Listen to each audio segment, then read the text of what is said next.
Bowl Day 68 continues, brought to you in living color on NBC.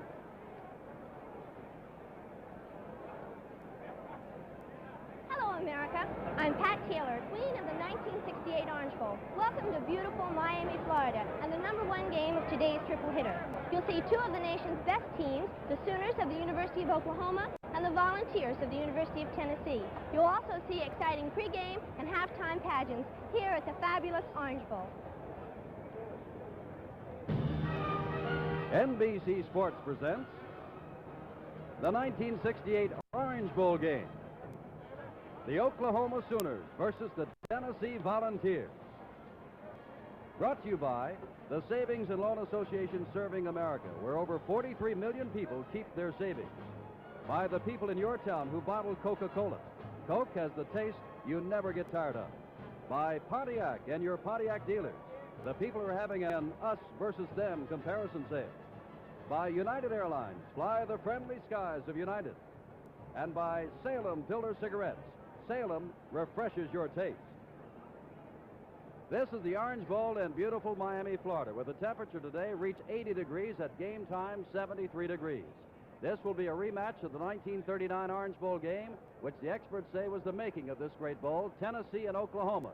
Tennessee won that ball game by the score of 17-0. The Sooners' vow tonight will be different. Hello, everyone. I'm Jim Simpson, along with Kyle Rote, former All-American and All-Pro halfback who, incidentally, still holds a bowl record, the longest punting average, back in 1949 that was, in the Cotton Bowl of 63.5 yards. But as far as this game is concerned, Oklahoma, winners of the Big 8 title, they are 9-1. And Tennessee, winning its first Southeastern Conference championship since 1956, also 9-1. And Kyle Rote, their records are not all that similar with these two ball clubs. Well, that's true, Jim. Not only do the teams have similar offensive alignments, they have similar defensive alignments, too. Both quarterbacks, Tennessee's Dewey Warren passing to Richmond Flowers. Both quarterbacks have extremely fast men to whom they can throw the ball. Oklahoma's Bob Warmack passing to Eddie Hinton. He's a 9'7" man, whereas Flowers is 9'4", so there's a little bit of difference there.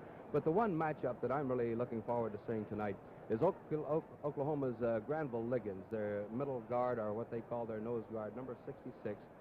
All-American, and he'll be right across the line from Tennessee's All-America center, Bob Johnson. He's number 54. So this is really going to be a real battle, I think. This is going to be a battle, and let's now check the schedules of Oklahoma and Tennessee this year, and also look at some of their players in action. For Oklahoma, we said they're 9-1. They lost only one. That was their third game of the year to rival Texas 9-7, and the Sooners feel they should have won that ball game. They bumped off Colorado 23-0, and of course Colorado conquered Miami in the Bluebonnet Bowl. And Oklahoma, to get this far, has to have great ball players, and great ball players they do have. Kyle Rote. Well, one of their finest runners, of course, is number 22, Ron Schatz.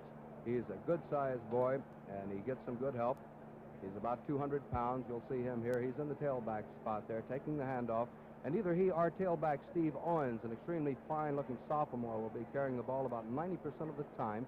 Schatz here, a senior, gained over 700 yards this season and 7 touchdowns. Here, quarterback Bob Warmack, as you can see, can throw the ball with extremely good accuracy. This one going to his strong side end, number 82, Steve Zabel.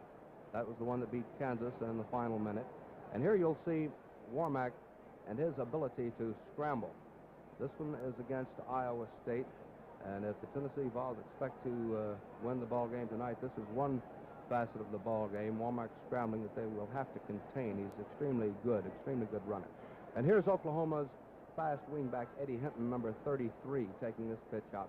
Tennessee will also have to concern themselves not only with Hinton's running that you're watching here, but he's one of the best pass receivers, and they'll be having to cover him tonight. And the big man on defense for Oklahoma, middle guard Granville Liggins, a real All-American. Tennessee's All-American center Bob Johnson, as we mentioned, will have to worry about him tonight. And, of course, that is Oklahoma. Now for Tennessee, as we said, Southeastern Conference champions. They, too, have won 9 and lost 1. And their only loss of the season was in the only other night game they played this year. They lost to Gary Beban and UCLA by the score of 20-16. Then they had a week off and came back and rolled, Kyle Rote, winning 9 in a row to win this Southeastern Conference championship and come on to the Orange Bowl down here in Miami. And like Oklahoma, they have great personnel also. They really do, in their passing combination of quarterback Dewey Warren to his flanker back Richmond Flowers is perhaps, again, one of the big factors that will determine the outcome of the game tonight. And here we see Dewey Warren, with an excellent arm, completing 59% of his passes this season as well as last season. This to flanker Richmond Flowers with tremendous speed, as we mentioned. Tonight, the Oklahoma defensive back will have to cover Richmond Flowers as their fine young sophomore, Bruce Stensrud. There you see Flowers, once he gets that ball, he can move. And along with Pickens and Chadwick in the backfield, Charlie Fulton, number 12, anchors down the Tennessee running game. And now look at Tennessee's All-American center, Bob Johnson, number 54. You see him maintaining that block, too, as we said. They really have a head-on battle with Oklahoma's Granville Liggins tonight. The numbers 2 and 3 teams in the country about to meet. Oklahoma taking the field, and no Orange Bowl is complete without the great pregame and halftime pageantry as put on by Ernie Seiler and his committee. So now let's go down to the field for the pregame pageantry and ceremony. Stand and remain silent as the Orange Bowl Committee presents its 1968 pregame pageant. This is my country.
Ladies and gentlemen, the Orange Bowl March.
And now, ladies and gentlemen, meet the University of Oklahoma.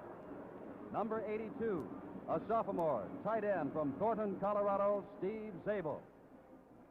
Number 73, a junior, offensive tackle from Columbia, South Carolina, in special education, Byron Bigby.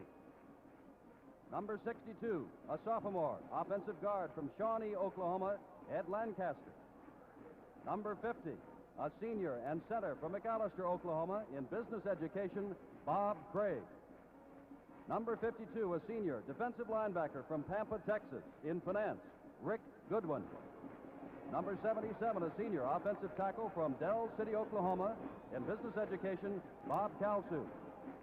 Number 81, a senior defensive end from Burke Burnett, Texas, in political science, John Kohler. Number 11, a junior and quarterback from Ada, Oklahoma, in finance, Bob Warmack. Number 22, a senior and tailback from Weatherford, Oklahoma, in pre-law, Ron Schatz.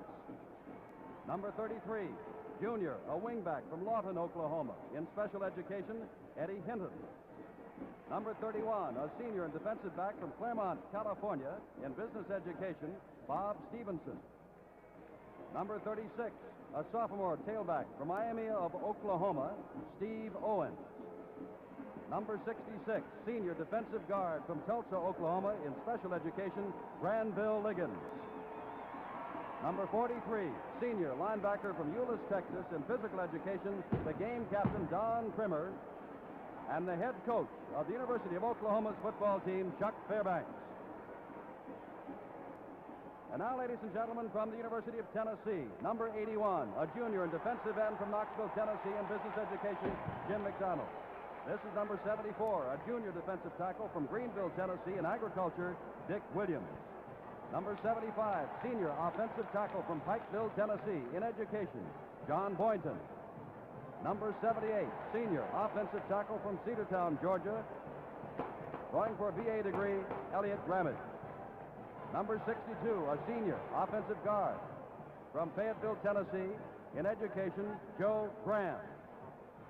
Number 65, a junior offensive guard from Humboldt, Tennessee, in engineering, Charles Rosenfelder. Number 54, a senior center from Cleveland, Tennessee, in engineering, Bob Johnson. Number 26, a senior defensive back from Tampa, Florida, in education, Albert Dorsey. Number 32, a senior monster man from Lafayette, Tennessee, in liberal arts, Jimmy Glover. Number 20, a senior tailback from Decatur, Georgia, going for his BA degree, Walter Chadwick. Number 34, junior fullback from Knoxville, Tennessee, also going for his BA, Richard Pickens. Number 22, a junior wingback from Montgomery, Alabama, in liberal arts, Richmond Flowers. Number 12, a senior tailback from Memphis, Tennessee, in business administration, Charlie Fulton.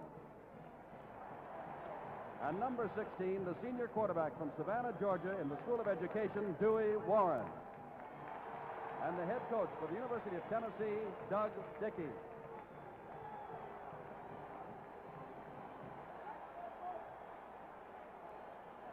And now Oklahoma and Tennessee are ready for the opening kickoff. We'll be right back for the start of the 1968 Orange Bowl game.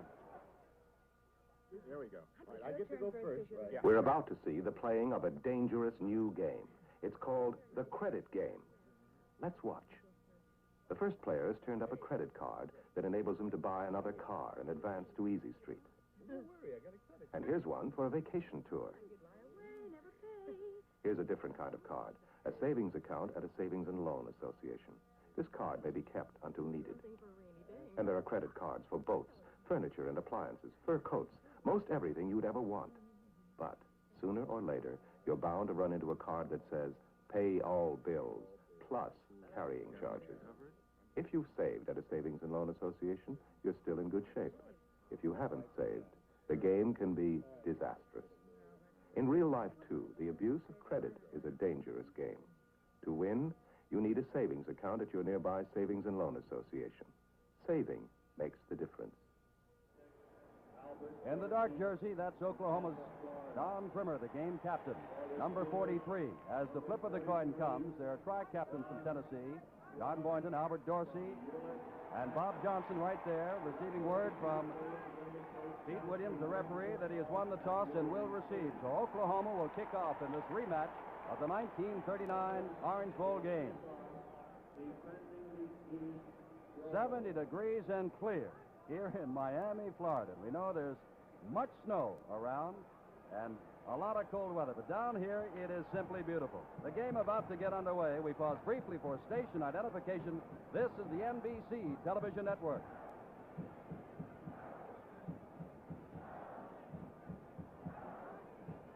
Oklahoma in the dark red jerseys, Tennessee, of course, in the orange across the way as they break out. And Kyle wrote, before they kick off, a word once more about the similarity of these two teams.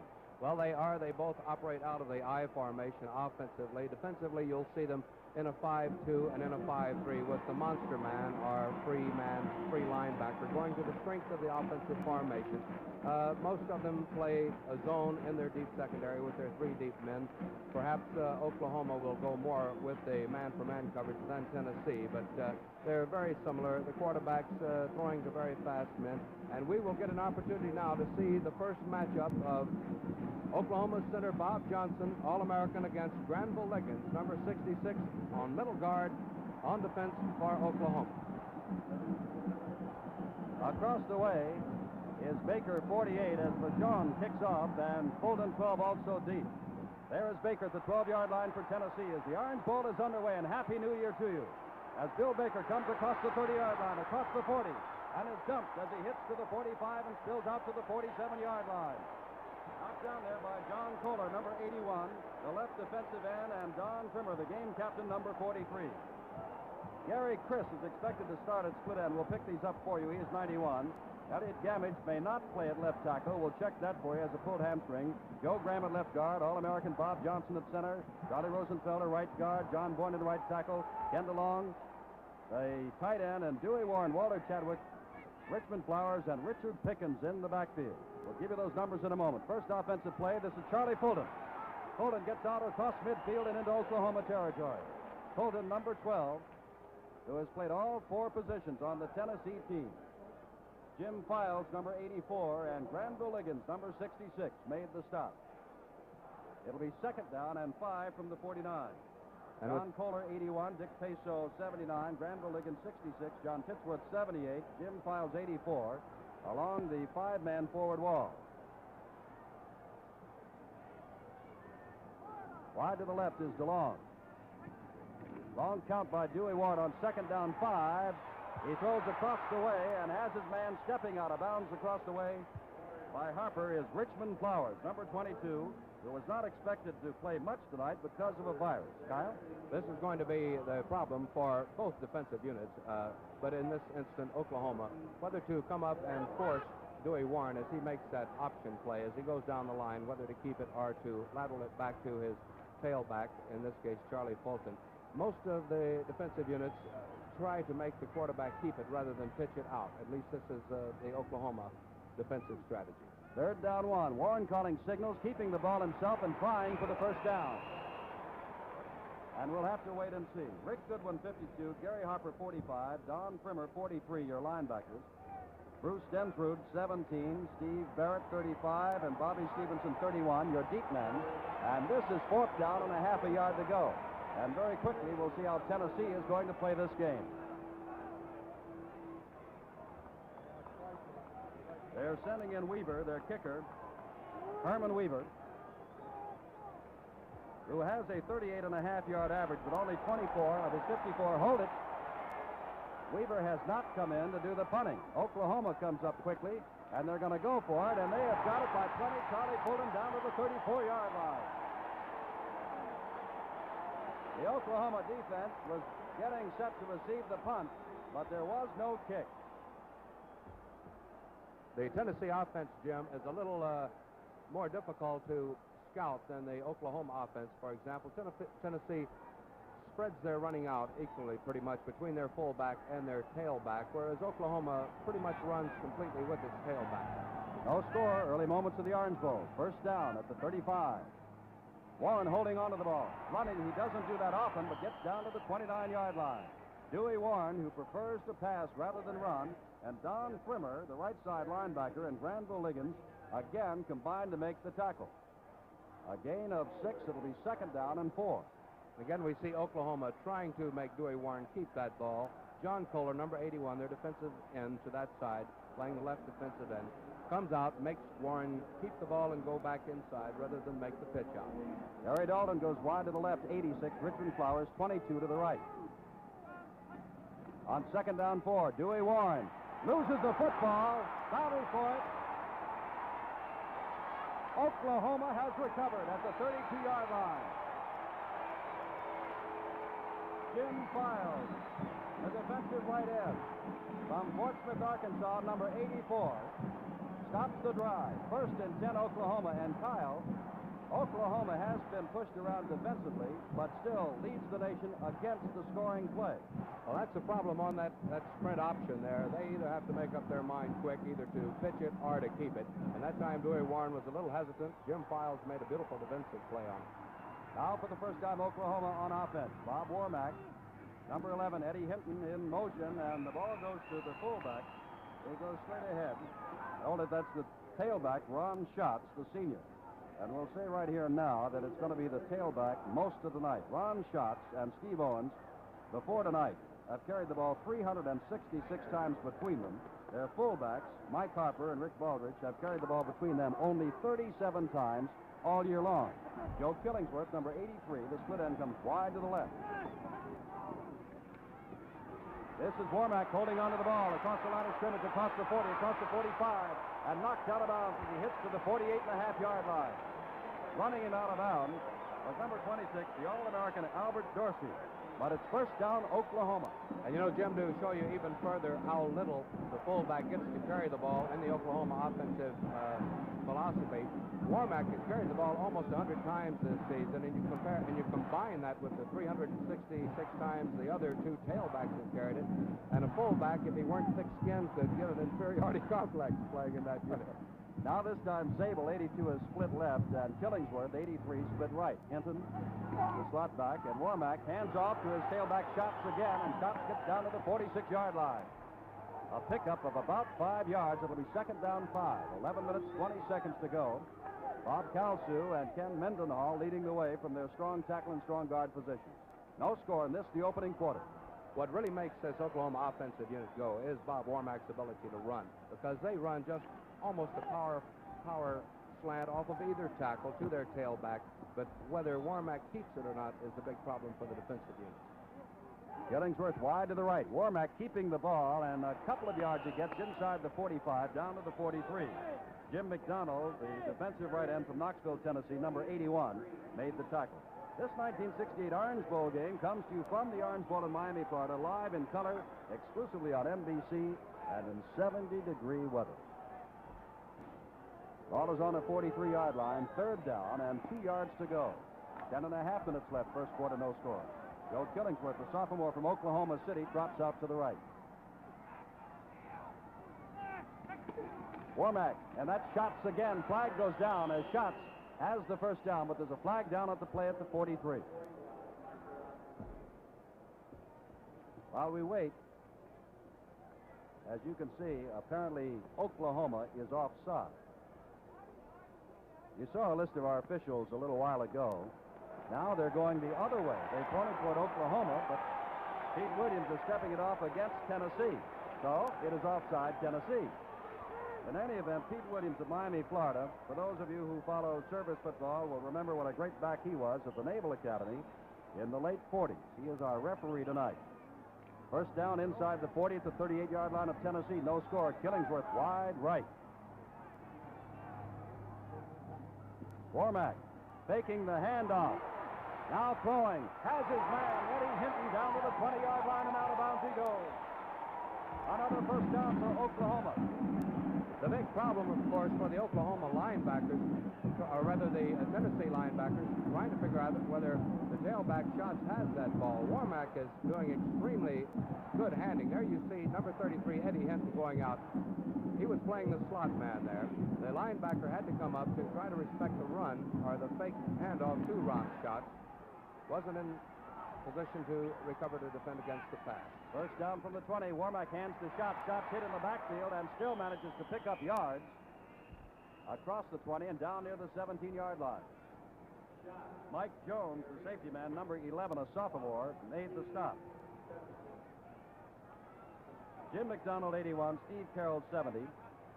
Jimmy Hahn, 58. Dick Williams, 74. Vic Dingus, 80. Across the front line for Tennessee, Jack Reynolds, 64. Jimmy Glover, 32. Steve Connor, 57, the linebackers.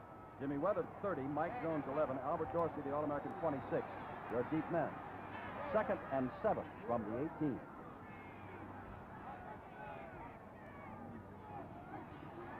Warmack looking. Has Hinton, and Hinton turning, could not get his hands on it fully at the 11-yard line. The defender there was Albert Dorsey, number 26. Third down 7 in the scoreless first quarter. 9 minutes, 23 seconds to go. And around the country, whether it is snowy or balmy as it is here in Miami, Florida, from NBC Sports, Happy New Year to you all.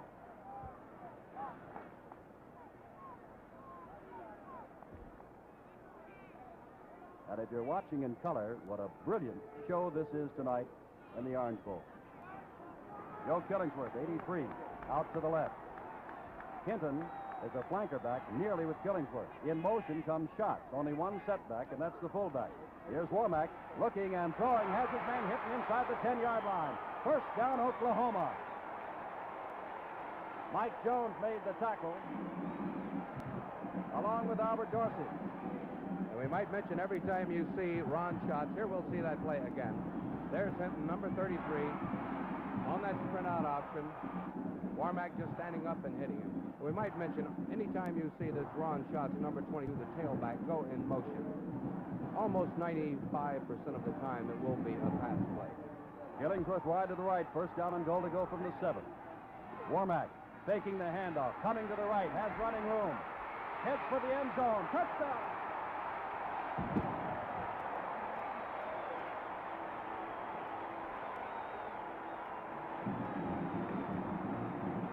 Well, Jim, that's just like having a third running back. And here we'll see that play again. And look at that beautiful bootleg back behind his hip. And now he just outraces them into the corner.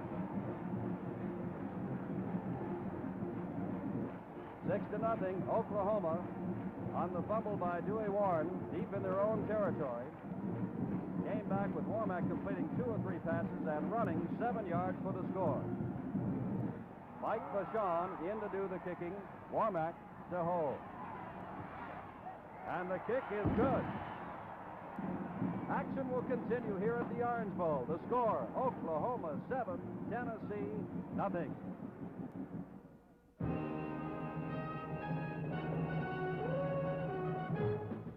Wouldn't it be nice if you could take every bottle of Coca-Cola that you'll be having for the next 10 years and put them right here, just like this? And every time you opened a bottle, it would be icy cold, refreshing, and delicious. Well, that's the great thing about Coca-Cola. Every drink is refreshing and delicious, whether it's in an icy mountain stream or your refrigerator right at home. When you open a bottle of Coca-Cola, you can be sure of one thing. Coca-Cola has the taste you never get tired of. That's why things go better with Coke after Coke after Coke. So next time you come up thirsty, remember, Coca-Cola always tastes just the way this looks right now. Jim Simpson with Kyle Rote before an estimated 77,900 fans. Oklahoma has taken the lead in the first quarter. Mike Vachon will kick off to Bill Battle. And Charlie Fulton. And he really kicks off. Fulton takes it in the end zone and decides to stay right there. 1st and 10, Tennessee on the 20. Tennessee took the opening kickoff and marched deep into Oklahoma territory. Warren fumbled. It was recovered by Jim Files of Oklahoma, and Warmack put him on the war path, and it is 7-0 Oklahoma. We might point out one additional factor that will play an important role tonight. Each team has senior players who, I'm sure right at this moment, realize more than ever that they're playing their last game for their respective schools. A bit sad for them, but I'm sure a source of inspiration, too. Gary Dalton out to the left, Richmond Flowers to the right. Dewey Warren carrying the ball and picks up 6 yards out to the 26-yard line. The quarterback, and in talking to him, Rick Goodwin, the left side linebacker, made the stop along with Dick Peso, the left tackle. But in talking to Dewey Warren, he was asked by the press many times, would you rather run or throw? Tonight, thus far, Kyle, Warren has run more than he's thrown, and he said he'd rather throw. 2nd down 4 from the 26, 7-0 Oklahoma, 8 minutes, 10 seconds to go, still in the first quarter. Dalton wide right, Flowers to the left. Warren pitching out again to Charlie Fulton. He's got speed, but down he goes as he gets back to the 27-yard line, and that is Rick Goodwin, the senior from Tampa, Texas, 5'9", 194, the left side linebacker who made the tackle. It'll be 3rd down and a long 3. They've got to get to the 30 for the first down. Number 17 in your picture is Bruce Stensrud. Number 81 there is John Kohler. 79, Dick Peso. 43 in the middle is the monster, or rather the linebacker, Don Trimmer, on a big play for Tennessee. 3rd and a long 3. Warren passes and overshoots his man, almost intercepted by Bruce Stensrud, number 17. It's 4th down and 3. Intended for DeLong, who trots off the field along with Dewey Warren. The numbers 2 and 3 teams in the country. Tennessee, beaten only in its opening game by UCLA, and Oklahoma, beaten only by Texas. Back deep goes Eddie Hinton. Bruce Stensrud is up close. One of the up men, as the kicker Herman Weaver comes in. Weaver gets a very short kickoff. Fair catch called for by number 31, Bobby Stevenson, the senior from Claremont, California, at the 44-yard line of Oklahoma, where the Sooners, leading 7-0, will put the ball in play. So action will continue here at the Orange Bowl. The score is Oklahoma 7 and Tennessee nothing. Remember when cars had fenders that stuck out like this? And running boards like this? And funny-looking bumpers like this? So some cars are still pretty old-fashioned looking. Now, this is the most old-fashioned car we make. A Pontiac Tempest. Under here, a 175 horsepower overhead cam engine that moves on regular gas. In here, enough room for what it takes 2 of those to handle, and yet it's wide track, takes curves like a sports car. Doesn't make much sense to spend your time driving one of those when you could be driving one of these, especially now during Pontiac's comparison sale. Think about it. From the 44-yard line of Oklahoma, the Sooners, leading 7-0, will put the ball in play. A tremendous crowd on a colorful night, the third game of our NBC's New Year's Day tripleheader. Joe Killingworth, number 83, trots out to the right. Oklahoma has functioned all year without a major injury. They stay pretty constant in their lineups. And there again is their tailback, Steve Owens, who has come in for the first time. He's a sophomore from Miami, Oklahoma, who led the Big Eight in rushing, and they think the world of him. Steve Carroll, the sophomore right tackle from Chattanooga, number 70, made the stop. And that is a companion play to the pitch out to Eddie Hinton coming around in motion. They hand it off to the tailback on that play, but there is also the option where Warmack can keep it, fake it to shots, and pitch it out to Eddie Hinton. 2nd and 8. Zabel is to the left, Hinton and Killingworth to the right. Warmack sprinting to his right. Blocker in front of him, aims and has Hinton all by himself, and he steps out of bounds on the 37-yard line of Tennessee. First down, Oklahoma. Tennessee was favored by most in this football game, but thus far, it has been Oklahoma. But may we remind you that, for example, in the Sugar Bowl, Wyoming led at the half 13-0, and LSU came back to win 20-13. In the Rose Bowl, USC 14, Indiana 3. In the Cotton Bowl, Texas A&M 20, Alabama 16. First down from the 37. Warmack keeping the ball, hiding it nicely. Hinton again, and he drops the ball. Incomplete pass. Being pursued there by Mike Jones, number 11, a sophomore from Nashville who was a quarterback until Bill Young, their regular safety man, got hurt in fall practice, and Mike stepped in as a safety man and has been there ever since, number 11. And what a fine job Mike Jones has done. 7 interceptions for a total return of 150 yards. And as you mentioned, Jim, just a sophomore. Well, that 150-yard return, Kyle, to stay on the subject of number 11, Mike Jones, is a new Tennessee record. And with the 7 interceptions, he not only led the team, but the Southeastern Conference. Killingworth left. On 2nd down, Warmack, for the first time, dropping straight back. Firing it into a crowd, it is incomplete across the way with the intended receiver, Steve Zabel, the sophomore from Thornton, Colorado, number 82. Zabel is a tight end, but has great hands, and they throw to him a lot. 22 catches this year for 3 touchdowns. Only Eddie Hinton had more catches, 28. Now from the 37 of Tennessee, Warmack is now 3 for 6. It's 3rd down and 10. That's Hinton taking a different stance out there to the left. Warmack dropping straight back again. Now throwing a swing pass to Steve Owens.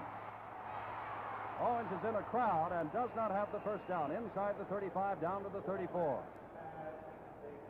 Tackle was made again by Steve Carroll, a sophomore from Chattanooga. We might mention Steve Owens, number 36, who just caught that screen pass. Just a sophomore also. They have a number of fine ones on this Oklahoma team. He and Ron Schatz, can you imagine the combination of 2 tailbacks that have gained the yardage these 2 fellows have? Schatz, 726 yards for the season. Steve Owens, who's averaged a little over 4 yards per carry, led the team with 808 yards during the season. Gordon Wheeler, 19th in the country in punting, and Oklahoma, I believe, has taken too much time. On 4th down, Wheeler came in to do the kicking. That'll take him from the 34 back to the 39. That'll be 4th down again. 7-0, Oklahoma leading. We got 5 minutes and 41 seconds to go in this exciting first quarter of the Orange Bowl. 40-yard average for Gordon Wheeler as Mike Jones again goes deep, number 11. High snap. And kicks a beauty, but this will go deep into the end zone, out of the end zone, and does not bounce into the stands. That was the only question. So the ball will come out to the 20-yard line, 1st and 10 for Tennessee. Now, besides this New Year's Day tripleheader, and this is the 3rd game of it, remember we'll telecast 2 other outstanding postseason games. Next Saturday, January the 6th, starting at 2 o'clock Eastern Time, the Senior Bowl from Mobile, Alabama, with the top players from the North against the best of the South. Then on Sunday, January 21st, starting at 1:30 Eastern Standard Time, The American Football League All-Star Game, the top AFL Eastern Division players against the best of the West. 2 more outstanding postseason games in color, exclusively on NBC. Dewey Warden calling signals from the 20. Hands to his tailback, Chadwick, who almost lost the ball, but gets the first down out to the 39. Bruce Stentrude made the tackle. Chadwick, who has had trouble fumbling this year, almost lost it. But he's their leading scorer, and here he comes. And watch that block by Bob Johnson on Granville Liggins. Actually, it was one of those sucker type of plays where Johnson blocked him as though they were trying to go to the right side. And Chadwick made a beautiful move, cut back off to the left, and actually Johnson didn't have to block him too hard. 7-0 Oklahoma. Richmond Flowers to the right. Ball at the 39. Quick pitch to Chadwick again. Chadwick this time is knocked down hard. Setting up is Dick Peso, along with John Titsworth. It was Titsworth who made the tackle on the right side there, the junior from Oklahoma, 6'3", 215, number 78. We might mention while you're watching them line up, keep your eye on that middle guard on defense for Oklahoma, number 66, Granville Liggins, and see how fast they can get and attack that offensive line, because this is going to be a big factor in who wins this ball game tonight. 2nd down and 9, and Warren drops straight back. Warren fires to Charlie Fulton. Fulton has great speed, and Fulton is out to midfield and near the first down. If they mark the ball at midfield, it will be a first down. And it is a first down for Tennessee. Charlie Fulton. Fulton, as we said, has played everywhere in this backfield this year, all 4 positions. 69 carries, almost a 5-yard average. 5'10", 180, a senior from Memphis, Tennessee. Richmond Flowers, who hopes to compete in the Olympics next year, number 22, goes to the left. Dewey Warren with the ball on his hip. Going long for Flowers. Back there is Barrett, along with number 31, Bob Stevenson. And 35, Barrett in your picture right there, is the junior safety man, and a good one. But he fell on his ankle last Wednesday in practice, and the question was, what kind of speed was he going to have tonight? 2nd down and 10. With Dewey Warren operating this Tennessee offense, for those of you interested in statistics, in 1965, he completed 55% of his passes, and in the last 2 seasons, 66 and 67, an amazing, Jim, at least I think, 59% of his passes. Bill Baker is in, resting Richmond Flowers as wingback. Baker, a junior from Jasper, Tennessee, number 48. He is flanked left. Dewey Warden hands the ball to Pickens as fullback, who picks up a couple of yards to the 48 of Oklahoma. 3 minutes and 20 seconds to go in the first quarter. 7-0. The Sooners lead the Volunteers. 3rd down. Here is Bob Johnson centering there, blocking on. There you see a beautiful block put on Granville Liggins on that draw play. And that, as Kyler said, is what everybody's here to watch tonight. A lot of them realizing that Johnson is an All-American center, 54, Liggins an All-American middle guard, 66. Here's Warren on 3rd down, firing and overshoots his man. Downfield was number 91, Gary Chris, a sophomore from Oliver Springs, Tennessee, number 91. And to show you the respect that Tennessee has for Oklahoma's Granville Liggins, they put 2 men on him. You'll see the 2 men, the center and the right guard. The right guard, Charlie Rosenfelder. And when you have 2 men on you in that line, Jim, you can't expect to get through too often. Herman Weaver in to do the punting. Warren is 2 for 5 in the passing department. Eddie Hinton is deep. High kick. Hinton calling for the fair catch inside the 15 at the 13, where it'll be 1st and 10 for Oklahoma. Action will continue here at the Orange Bowl. The score is Oklahoma 7, Tennessee nothing. And now we return to our studios for this commercial message. Come on, girl. I think she's getting tired. My taste is pretty tired after that last cigarette. Try mine. Now, what's so special They're about different. Tastes great. Go ahead. Have a Salem. Have a Salem. See how Salem. Wait a minute. Stop and think. Is your taste tired out? Does your cigarette have that worn-out 4 o'clock taste? If your cigarette has that 4 o'clock taste, now's the time for Salem, America's best-selling menthol. and springtime fresh. That's the taste you get from Salem. Say, that's a good tasting cigarette. That's a Salem filter cigarette. Salem, America's largest selling menthol. Because Salem refreshes your taste. On this first day of 1968, Jim Simpson, along with Kyle Rote, 70 degrees the temperature in Miami, Florida, for the 34th renewal of the Orange Bowl. 7-0 the score, 1st and 10 for Oklahoma, who leads from its own 13. Killingsworth comes wide to the left. There's the tailback once more, and Ron Schatz gets a couple of yards out across the 15 to the 17. Make it a pickup of 4. It is 2nd down 6. And always keep in mind on that play, that fullback or rather tailback slant, that Bob Warmack is more inclined to keep that ball than to hand it off. And this is what's concerning Tennessee right now, too. Warmack carried the ball 98 times this year himself, which is a whale of a lot for a quarterback. 2nd and 6. Warmack sprinting out, being chased, getting the ball away, but he was really being chased by Steve Kerner, the sophomore from Tampa, Florida. Weatherford broke up the pass intended for Hinton, but that was Steve Kerner blitzing in from the right side. 3rd down and 6.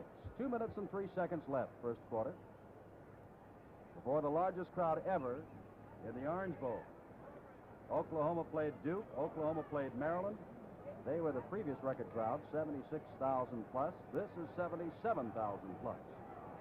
Killingsworth to the left. Zabel to the right. 3rd and 6. Big play for both teams. Warmack with time fires the ball and has the man across the way, and he has got the first down. Out across the 25 to the 27-yard line. Getting up, that is Zabel. Steve Zabel, the tight end and sophomore.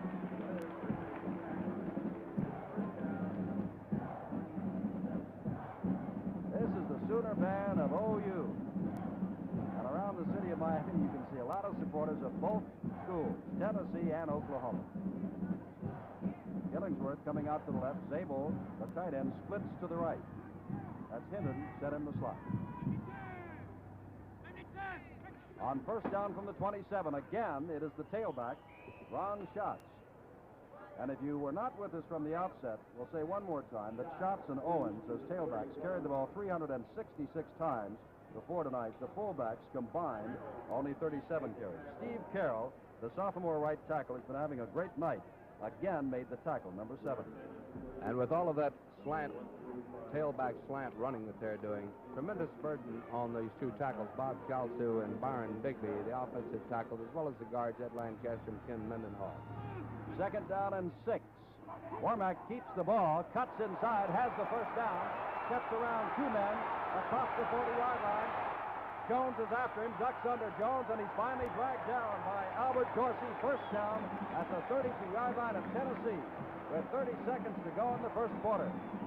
And there is the Oklahoma rooting section, and there is Bob Warmack, the junior from Ada, Oklahoma. And according to Bob the other day, in Ada, they raise nothing but championship high school football teams, and that's where he plays. And here we see that play again, Bob Warmack, and there you see trailing back behind him, his flanker back, Eddie Hinton. He faked the pitch out, cut back, and now reversing his field. Coming in to make the tackle, Mike Jones and Jack Reynolds finally pulling him down. Now back live, Warmack back to throw, has his man inside the 30-yard line. Weatherford made the stop of Mike Harper, the fullback, as time has run out here in the first quarter. That's the end of the first quarter in this 1968 Orange Bowl game with the score, Oklahoma 7, Tennessee nothing. Would you like to go on a ski lift holiday? Let's grab some sky, you and I.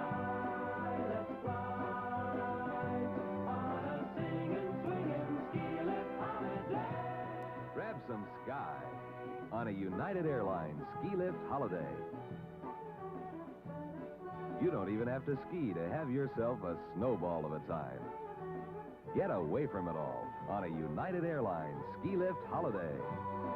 Let's fly on a singing, swinging ski lift holiday. Smile, friendly skies. Get away from it all on a United Ski Lift holiday. All you need to ski and fly is a free United credit card. Ball is on the 28-yard line of Tennessee. Bob Warmack, they call him the Worm, just wormed his way for a 38-yard run. Scouts has carried the ball for Oklahoma 6 times and gained 26 yards. Warren of Tennessee, trying to get the Tennessee team untracked offensively, is 2 for 5. 7-0 the score as we begin the second quarter. The Oklahoma coaches felt they had a chance to upset Tennessee if Bob Warmack had a whale of a night. Thus far, he is having that kind of evening. Now Hinton and Killingsworth both go to the left.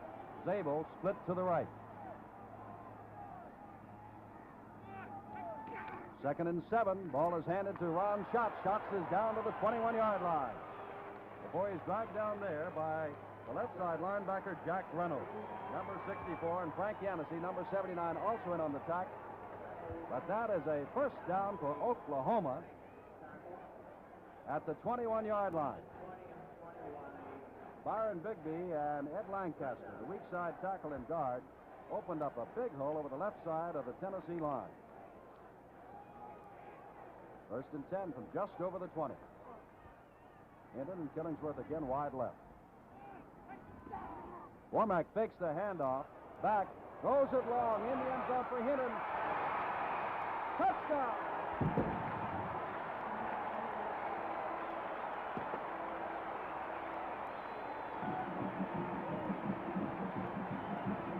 And here we see him in the slot position.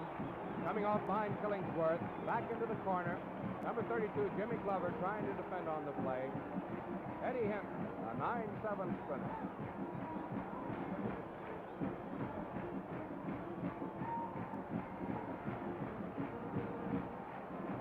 And now Mike Vachon is in the kick, and Warmack, having this great night, is holding.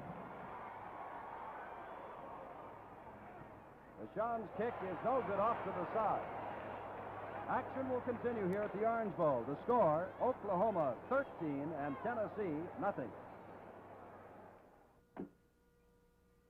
Hey, mister. Want a savings suggestion? When you're paying your monthly bills, did you ever think of paying yourself? Sure.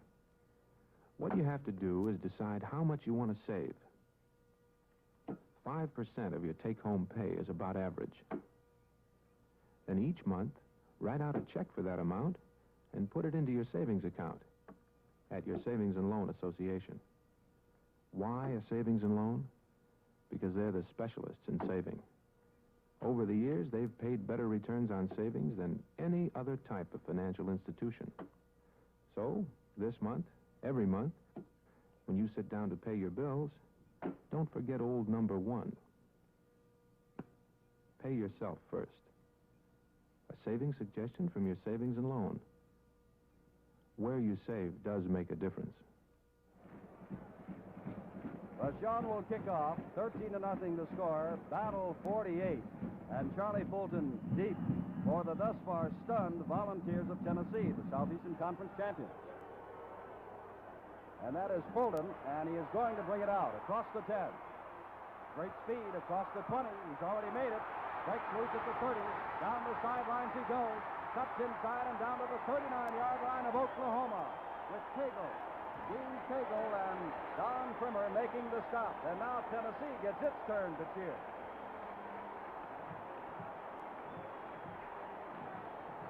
Here we see Charlie Fulton cutting up to the right side, and he's going to pick up a great block here by Terry Dalton, number 86. Right there. Well, the experts said this could be one of the highest scoring Orange Bowl games in history. We shall see. Dalton comes to the left. From the 39 of Oklahoma, Fulton is in at quarterback and hands the ball off to Chadwick, his tailback. Dewey Warren has been replaced for the moment by Fulton, who just returned that kickoff and has been playing tailback until now. The ball is on the 34-yard line. It'll be 2nd down and 5. Young coaches Doug Dickey, 35 of Tennessee. Chuck Fairbanks, 34 of Oklahoma. Holden keeping the ball again. He prefers to run with the ball and is down near the 30-yard line and about a yard and a half shy of a first down. Granville Liggins and John Kohler made the tackle. Incidentally, Jim, we have two perfect lines on the record tonight. Tennessee's tailback, Walter Chadwick, number 20, has thrown two passes this season, both of them complete, and both of them completed for touchdowns. Oklahoma's defensive halfback, Bob Stevenson, has intercepted two passes this season, returned both of them for touchdowns. Dalton to the left.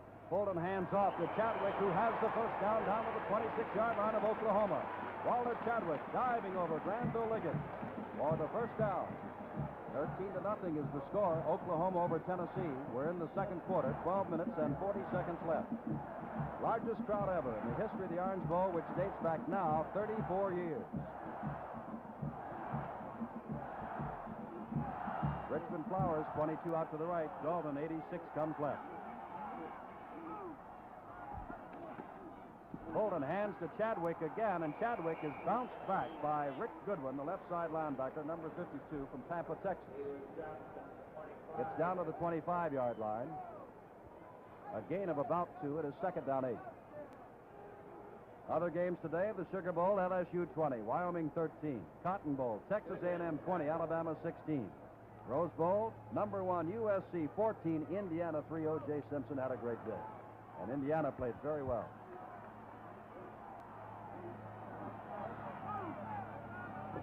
Louis Warren back in at quarterback, handing to his fullback, number 34, Richard Pickens, but Granville Liggins has a hold of him, number 66. And there's a loss on the play. Third down and about 9. Now Fulton comes in, and let's see whether Warren goes out or whether a tailback goes out. Chadwick goes out, so Fulton is now coming in, and you can see the versatility of Charlie now. He'll take over at tailback. This 1968 Orange Bowl game comes to you from the Orange Bowl in Miami, Florida, live in color exclusively on NBC. 3rd and 9 from the 26 of Oklahoma. Warren, a fine passer, in trouble, dragged down at the 34-yard line. And look who's getting up. Number 78, John Pittsworth, and number 66, Granville Liggins, the senior from Tulsa, Oklahoma. Now let's watch that again from a defensive standpoint. Granville Liggins, number 66, the All-America from Oklahoma. Might say Lawton, Oklahoma, I believe. Joey Grayson has come into the defensive secondary. And now, Karl Kremser, born in Germany, never kicked a football before February of this year, but quite a field goal kicker now will try one from the 41.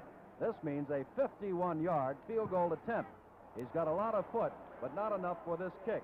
As the ball goes into the end zone, it will roll dead there, and Oklahoma will take over 1st and 10 on its own 20. So, action will continue here at the Orange Bowl. The score, Oklahoma 13 and Tennessee nothing. Watch Fran Tarkenton, daring quarterback of the New York Giants. What makes a great competitor like Fran Tarkenton? He's got to be tough, both mentally and physically. And, of course, he's got to have a great desire to win.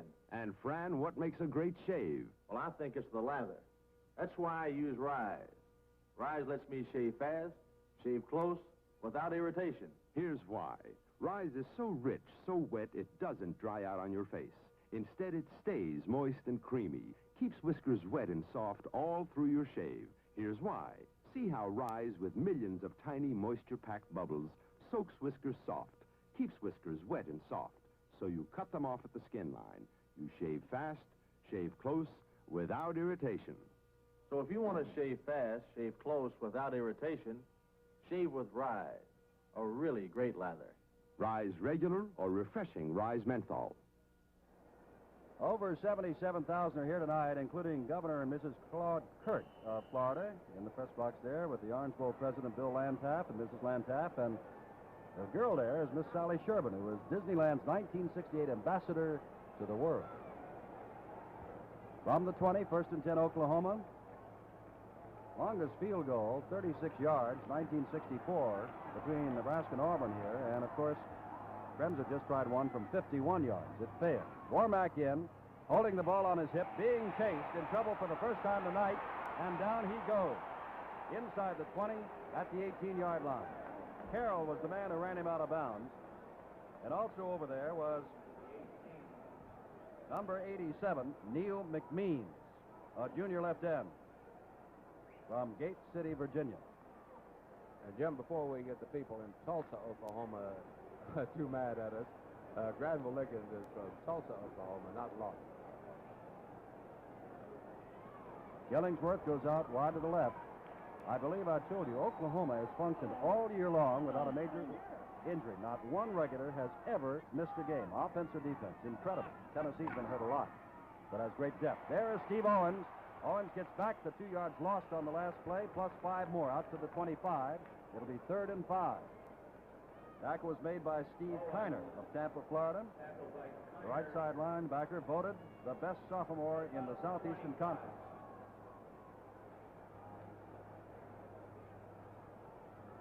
You know, it might seem a little difficult to screen off of this I formation, although it really isn't.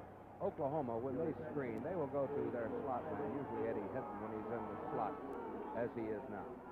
3rd down 5. Warmack has set up 1 touchdown and thrown for another. Now with the ball, being pursued and dragged down, that is Jack Reynolds and Steve Kiner, the 2 linebackers, 64, 57, along with Neil McMeans, 87. Warmack has run 7 yards for a touchdown back in the first quarter and thrown 21 yards to Ed Hinton for a second score. Loss on the play back to the 21, and that brings up 4th down and 9. 13 to nothing as you look back now at the deep man, who is Baker. Bill Baker, the junior from Jasper, Tennessee. In to do the kicking is Gordon Wheeler. Wheeler kicks from his own 12 and hits one high. Baker fading back inside his 30 to the 28. Downfield, Oklahoma very quickly and swarming down at the 30-yard line. Setting up is Byron Bigby, the weak side tackle, number 73. Now, don't forget those 2 NBC Golf exclusives coming up next month in February. The Bob Hope Desert Classic from Palm Desert, California, followed 1 week later by the Andy Williams Golf Tournament from the Torrey Pines Golf Course in San Diego. And then in March, a special golf tournament from the La Costa Country Club. And we'll be telling you more about that one in the weeks to come. Golf on NBC, a very special thing.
From the 30.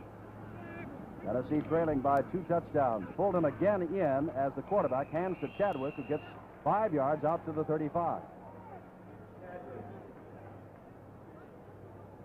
Warren now coming in.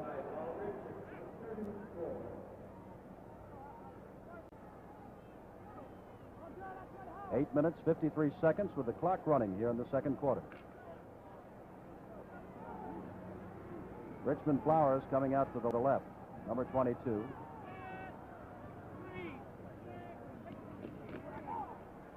That is Fulton still at quarterback.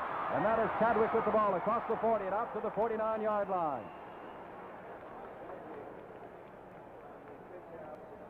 First down for Tennessee as they try to get back in this ball game. Walter Chadwick is a senior playing his last game from Decatur, Georgia.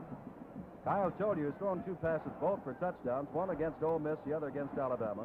The leading scorer for Tennessee was 66 points and 11 touchdowns. The leading rusher with 671 yards and a 4.5-yard average. He twisted his ankle after the season playing basketball, but obviously is all right now.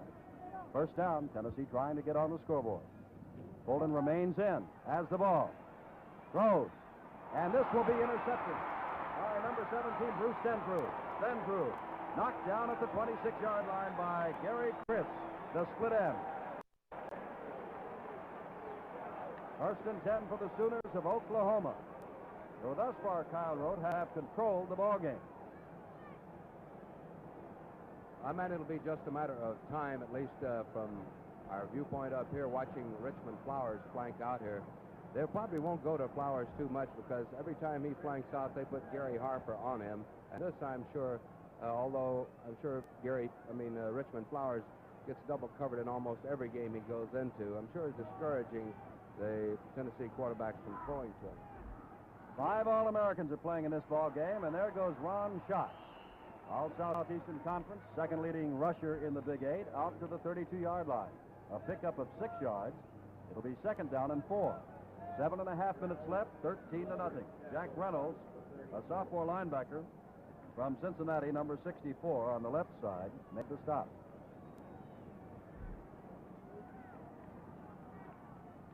On the near side, of course, is the Oklahoma coach, Chuck Fairbanks. As Warmack hands off again to Ron Schatz, who gets out across the 35 to the 37. And he's close, if not, to the first down. First down for Oklahoma. And this has been the difference thus far, Jim. The getting off the ball by this Oklahoma offensive line. They, up to this point, have been handling the Tennessee defensive line pretty well. And they've been creating some tremendous holes, as you have pointed out. Byron Bigby, the right tackle. Bob Kalsu, the other tackle. Ken Mendenhall and Ed Lancaster, of course, the center, Bob Gray. Zabel to the right, Gillingsworth to the left, and Hinton slot left. And here goes Schatz again, and Schatz is out to the 40-yard line, maybe the 41.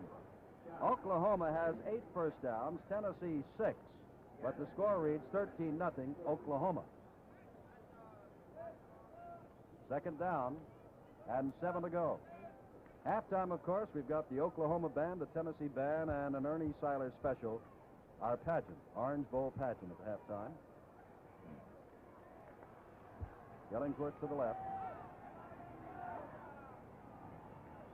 Oklahoma making few, if any, substitutions. Warmack on a jump pass. The ball is in the air, belongs to anybody, but it is no good. It was intended for Eddie Hinton, and it looked like it was knocked in the air by Jack Reynolds, who, like Steve Carroll, and they're both sophomores, played a tremendous game thus far tonight.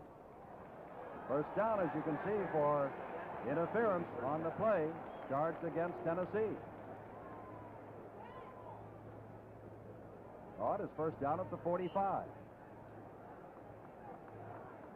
It's difficult for the Oklahoma, or rather Tennessee man, not to interfere there because Warmack had made a beautiful fake to his fullback and it looked for all purposes like a running play. Zabel right, Gillingsworth left. Warmack now 6 for 12, hands the ball off, and down goes Schatz. He may have gotten 6 or 7 inches and no more. Steve Carroll, you'll find down at the bottom of that pile, along with Jack Reynolds once more. Those two have combined on a number of tackles. 5 minutes, 45 seconds left to go in the half. Oklahoma scored with 8 minutes and 39 seconds left in the first quarter on a 7-yard run by Warmack into the corner. And then in the second quarter, at the very outset, within the first minute, on a 21-yard pass from Warmack to Hinton. And that's where we stand. Zabel to the left, Killingford to the right. Warmack still has the ball, has his man Hinton. Gets past Jones, dragged down by Albert Dorsey, but not until he's got the first down inside the 35, down to the 33-yard line of Tennessee.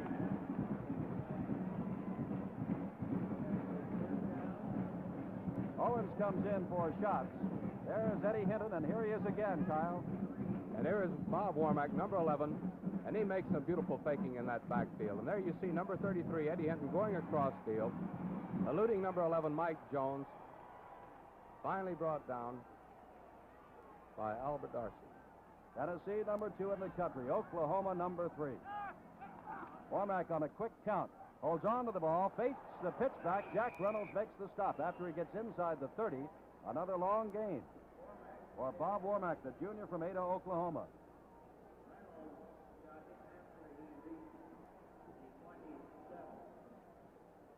The leading pass receiver in Orange Bowl history was an Alabama boy by the name of Ray Perkins, now with the Baltimore Colts. He caught 9. Hinton has already caught 5. And there's Warmack's record, 7 for 13. 2nd and 3.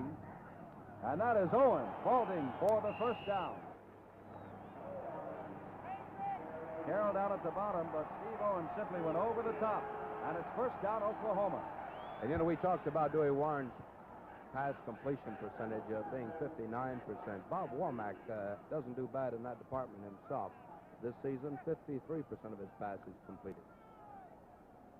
Tennessee, their 3rd consecutive year in a bowl game under young Doug Dickey. They won the other 2 in the Bluebonnet and in the Gator, and now they're trailing Oklahoma. That is Hinton in motion. Warmack still has the ball, going for his fullback, and he holds on to it. That is Mike Harper, a sophomore from Jenks, Oklahoma, and there's quite a story there. Harper came up as a sophomore. His brother Gary, a junior, was the fullback a year ago. But Mike ran him out of a job, and so Gary now contents himself as a monster man. 2nd down and 6. 3 minutes, 40 seconds to go. First half. 13-0 Oklahoma in this pageant as you look from the Orange Bowl end zone, where there's a huge Statue of Liberty. Warmack keeping the ball inside the 10, down to the 8-yard line. He's got another first down. And Bob Warmack, they call him the Worm, is having a great night. And I'm sorry for the pun, Kyle, but I got to say the worm has turned.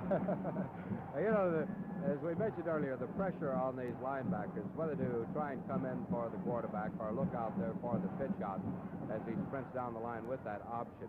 With Warmack, I think you're better just concentrating on him for a while.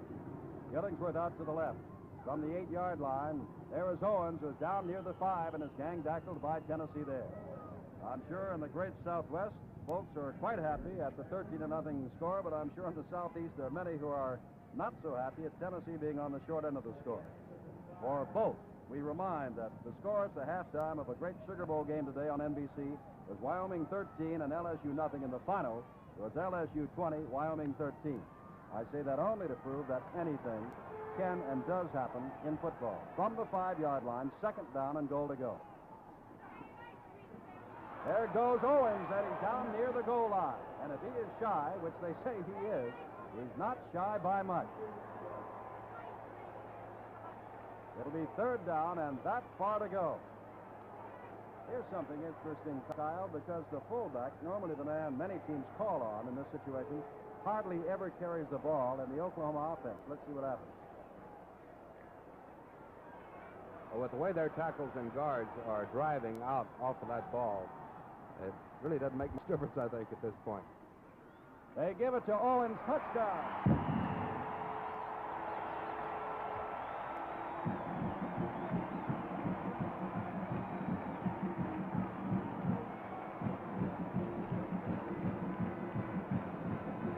There is young Steve Owens and the coaching staff at Norman, Oklahoma Oklahoma feels that this sophomore from Miami of Oklahoma will be a great one. There he is scoring again in the surprising Orange Bowl game.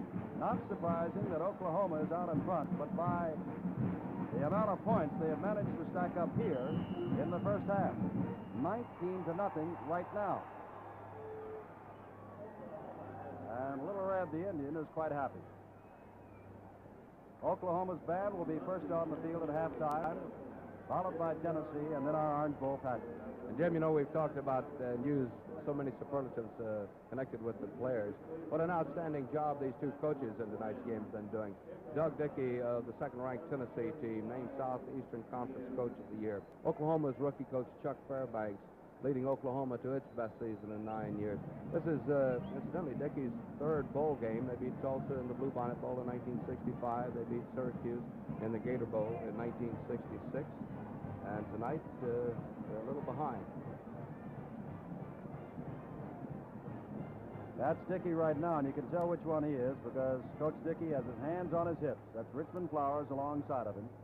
On Friday, January the 12th, be sure to see the nighttime premiere of NBC's hilarious game show, The Hollywood Squares. Wally Cox, Charlie Weaver, Abby Dalton, and the whole gang will be there, along with host Peter Marshall. Join them on The Hollywood Squares, premiering Friday, January 12th at 9:30, 8:30 Central Time here on NBC. That is young Chuck Fairbanks, the coach who took over after the tragic death of Jim McKenzie last spring, and has guided this team to a 9-1 record and a 19-0 lead over Tennessee in the Orange Bowl, and a young team of sophomores and juniors. And honored as the freshman coach of the year, I believe, or rookie coach, whatever they call it, among all of the first-year coaches in the country at major colleges. Having missed an extra point, Oklahoma now chooses to go for 2 on this particular touchdown. There's Warmack fading one, and as Harper, he is fullback with the 2 points. And Oklahoma jumps out in front by the score of 21-0. Action will continue here at the Orange Bowl, and hold on as there's a flag. Hold on, there's a flag down at the 3. Pete Williams has come in. The referee has the football. And obviously it is against Oklahoma, or else they would have refused. That is marching off 5 yards for illegal motion on the play. Now Warmack is staring over at Coach Fairbanks to see whether or not he should still go for the 2. Fairbanks has turned his back on him. And they've decided to go for the 2 once more.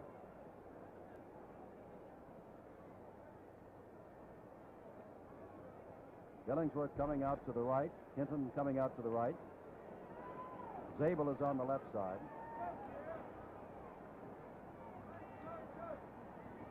In motion, that is Owens, and as Kyle told you, that usually means a pass, and that's exactly what they're going to do. With all the time in the world, and now he's run out of time. Warmack on the move, and does not get it.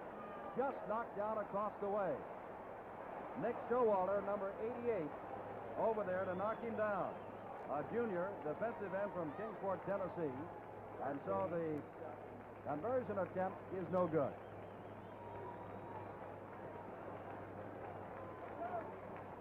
A minute and 48 seconds left to go in the first half before more than 77,000 at the Orange Bowl. Warmack has carried the ball 7 times for 41 yards and is 8 for 14 as a passer.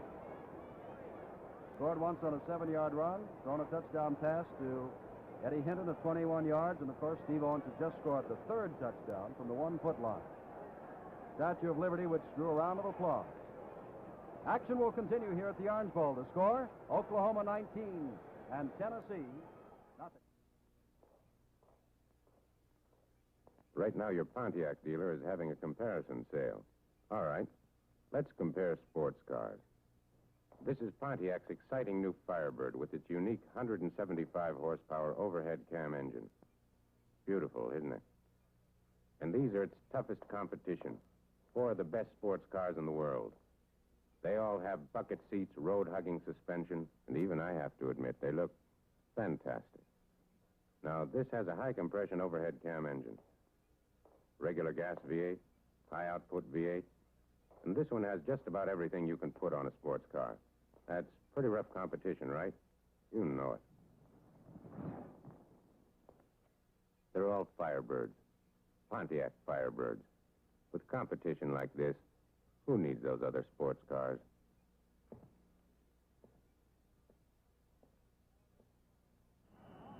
Jim Simpson with Kyle Road at the Orange Bowl as Vachon will kick off again. A low kick this time. Richmond Flowers is there. He is the Olympic hurdle prospect, remember, has great speed, but down he goes. With number 17, Bruce Densrud, a sophomore from Dallas, Texas, putting the tackle on him inside the 25, down, well, a mark it just at the 20. We pause briefly for station identification. This is the NBC television network.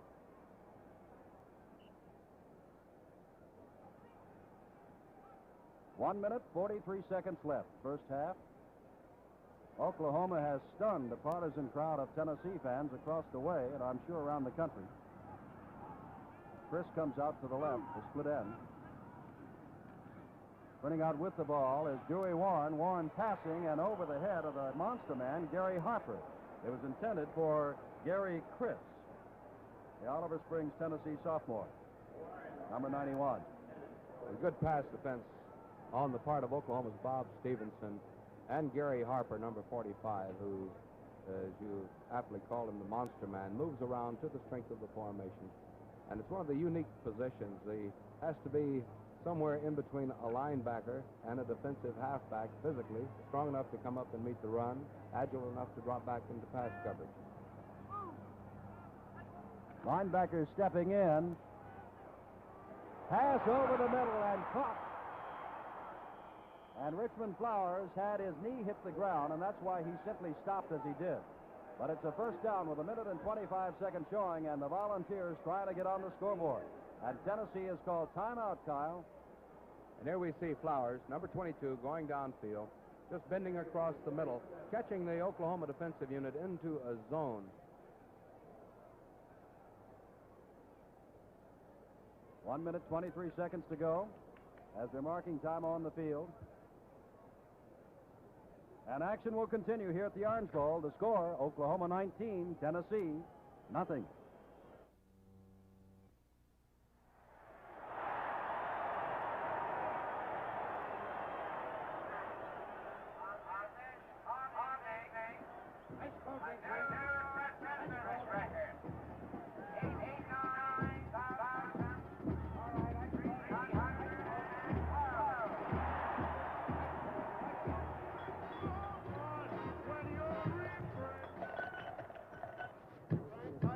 Done.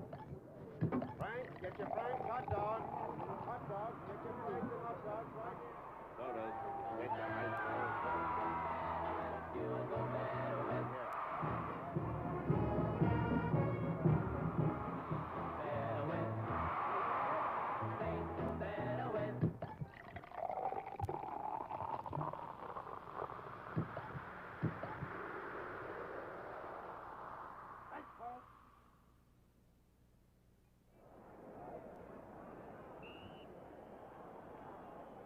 When we came on the air, we said the temperature was 70. We have since checked once more, and it is 72 degrees. Chris to the left, Flowers to the right. Dewey Warren dropping back. Lots of time. Sending it long downfield, and it is intercepted by Steve Barrett. There's the junior from Artesia, New Mexico, that we told you was hurt. It was intended for Kenny DeLong, as Barrett was in a practice last Wednesday at the Miami field and suffered an ankle injury, and they were questionable whether or not he would play tonight. He has, and he is intercepted. That is his 7th interception of the year. The ball is on the 7-yard line, and again, Oklahoma has come up with a big play. And Warmack trots into your picture now. 1 minute, 14 seconds left. 19-0, Oklahoma. And now Oklahoma is going to call timeout. The Sugar Bowl today, Wyoming led at halftime 13-0, but LSU beat them 20-13, and Wyoming was threatening as the gun went off down inside the 5. The Rose Bowl with O.J. Simpson having a great day, defeated Indiana. Indiana University held in there but lost 14-3. Cotton Bowl, Texas A&M, as the pupil Gene Stallings beat the teacher Paul Bear Bryant 20-16 over Alabama. Don't forget, following tonight's Orange Bowl game, to stay tuned for Bowl Day 68 with Pat Hernan for highlights of all of those actions of the Rose Bowl, the Sugar Bowl, the Cotton Bowl, and, of course, this game, the Orange Bowl. That's Bowl Day 68, immediately following, in color and exclusively on NBC. Ball is on the 7-yard line, first down 10. And what a sight. The Orange Bowl in Miami, record crowd. Oklahoma, this is their 7th appearance in the Orange Bowl. They've won 4 and lost 2. Womack hands off to his tailback, Steve Owens, who gets out across the 10. And again, time is called by Tennessee this time, Kyle, as they would like to get the ball with some time left. Well, obviously, with the time running out there, they must conserve it, hopefully to stop Oklahoma in downs and force them into a punting situation. And Oklahoma's punter, although he hasn't gotten off any tremendous ones tonight, he still has a respectable 40-yard average. Incidentally, talking about punting averages, with the new rule in college football this year, requiring the interior lineman to stay on the line of scrimmage until that ball is kicked, a good long punt really isn't that helpful if they're going to return it 40 and 50 yards as well. So there's really not a necessity for a long punt too much, just a good high one. Gillingsworth comes to the right. I think I said Owens carried last time. It was shots, but this is Bobby Womack with shots out in front of him to block, and down goes Womack as he gets out to the 15-yard line. With his arms around him, again, is Jack Reynolds, along with Jimmy Weatherford. And again, Tennessee would like to stop the clock with 59 seconds to go. They've got another timeout left. Weatherford, who just made the tackle, comes from Dalton, Georgia, as we said. And the Tennessee coaching staff thinks so much of him that when they played Alabama, and of course they defeated Alabama, Weatherford was the man assigned to the All-American Dennis Holman of Alabama and did quite a job. In that same game, Albert Dorsey, the right cornerback, intercepted 3 balls, all in the 4th quarter, returning 31 yards for a touchdown, and that was his birthday present to himself. But Tennessee's got a lot of talent, far from being out of this game. Womack holding on to the ball and gets out near the 20-yard line and near a first down. And has the first down for Oklahoma. 53 seconds to go. And again, as you can see, Pistol Pete Williams calling timeout for Tennessee. And for most purposes, the timeouts that they have called are now, they're not gambling now to hold them, I wouldn't think, with just 53 seconds left. They're now calling the timeout to hopefully get a fumble, to effect a fumble on the part of Oklahoma. Because it looks like with 3 downs to go, plus the kicking down, that they should be able to run the clock out at this point. 19-0 the score. There's Oklahoma. Big 8 champions, 9-1 record. Facing Tennessee, the Southeastern Conference champions. 9-1 record. Last time they played in the Orange Bowl, they said was the making of this great classic, and Tennessee won that one 17-0 back in 1939. There is Shots again out to the 21-yard line. Steve Kiner made the stop with 45 seconds to go. And speaking of that 1939 Orange Bowl, Bob Woodruff, the athletic director at Tennessee, and George Cafago, one of the coaches, were players on Tennessee in that bowl game. 34 seconds to go. Clock, remember, continuing to run as Tennessee has run out of timeouts. Illingsworth to the right. Zabel to the left. Bob Womack talking to his fullback, Harper. Womack holding on to the ball, and that should be the last play of the first half. Steve Carroll of Chattanooga, Tennessee, number 70, again made the tackle as they'll count this down to halftime here at the 34th Annual Orange Bowl. And the Sooners go to the dressing room, leading the Volunteers of Tennessee by the score of 19-0. And very quickly, onto the field in the end zone comes the Oklahoma marching band, the pride of Oklahoma, under the direction of Dr. Gene A. Broad.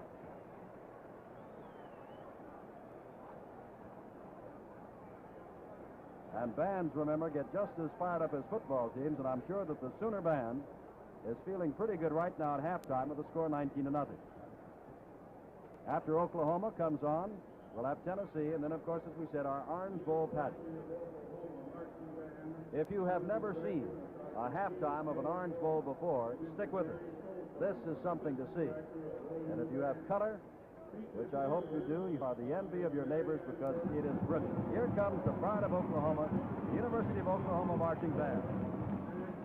Now, the featured twirlers are Miss Mary Ann Burke from Waterloo, Iowa. She's the 1964 National Baton Twirlers Association champion of the United States and Canada. Miss Sheila Chambliss, the Texas State champion. And a freshman from Mount Vernon, Ohio, Dick Antill, the 1967 World's champion and voted the outstanding twirler at the 1967 World's Fair. The drum majors, Louis Gray of Dell City, Oklahoma, and Doug Monroe of Ann Arbor, Michigan, as the Oklahoma Band now presents a show entitled Designs in Marching.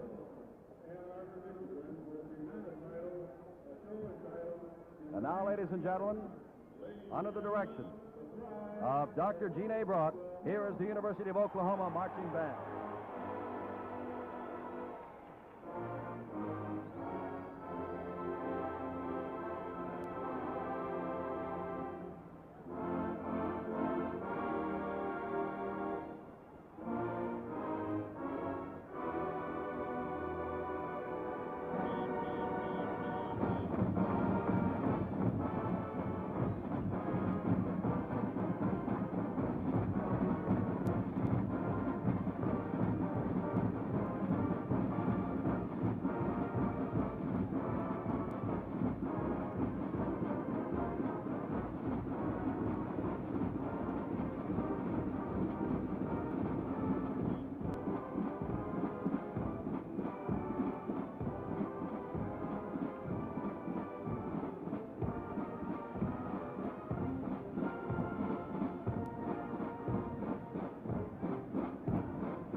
Of course, was Lover, and they call this halftime show Designs in Marching.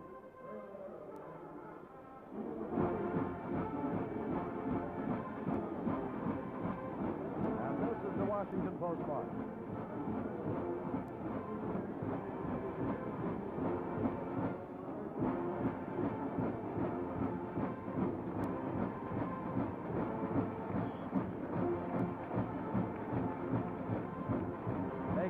Them bases march. The Washington Post is to follow later.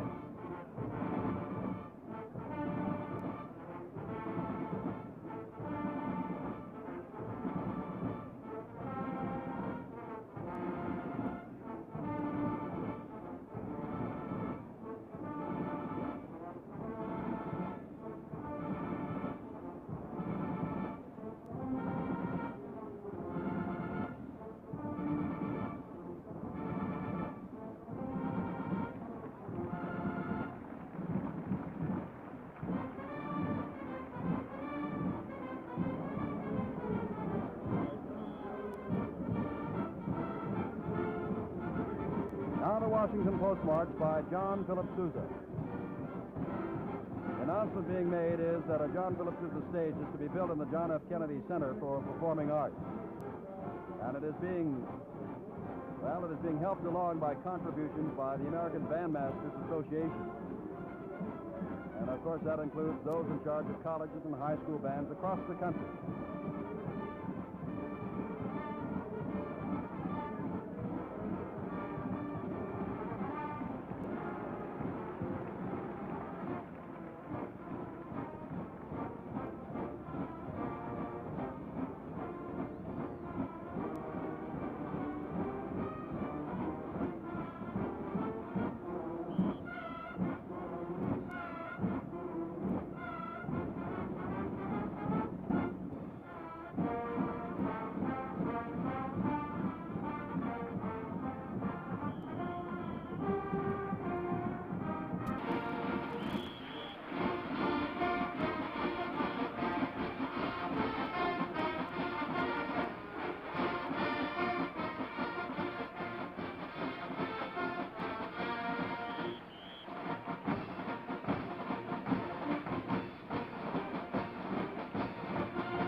University of Oklahoma Marching Band. And now, about to come onto the field, another fine marching band from the great Southeastern Conference School, the University of Tennessee.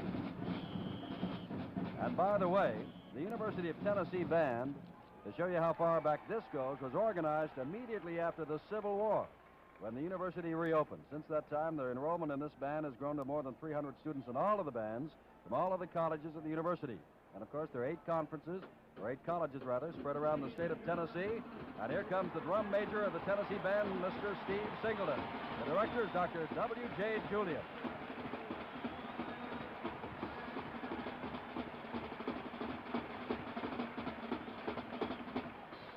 And now they'll come downfield, playing Down the Field, Tennessee's fight song.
Crowd of more than 77,000 thrilling to this halftime pageantry at the 34th Annual Orange Bowl in Miami. And now the music of the magnificent men and their flying machines.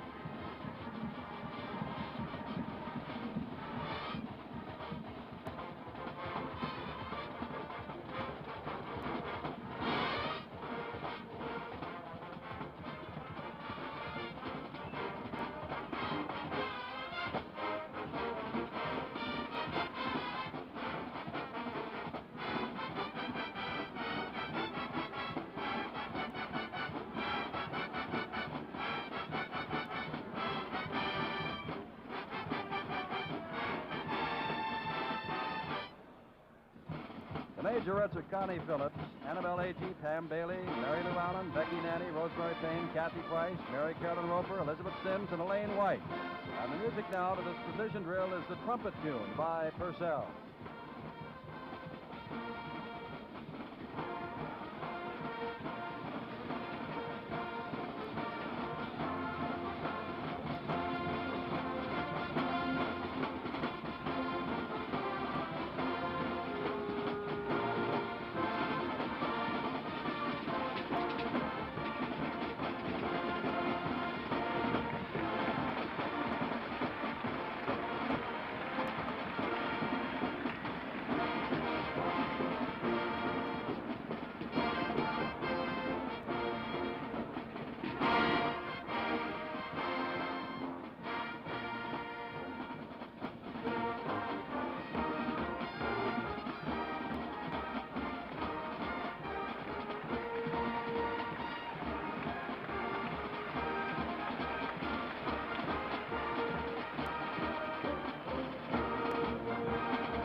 The magnificent marching band of Tennessee, and now they will form a circle as we go to Broadway.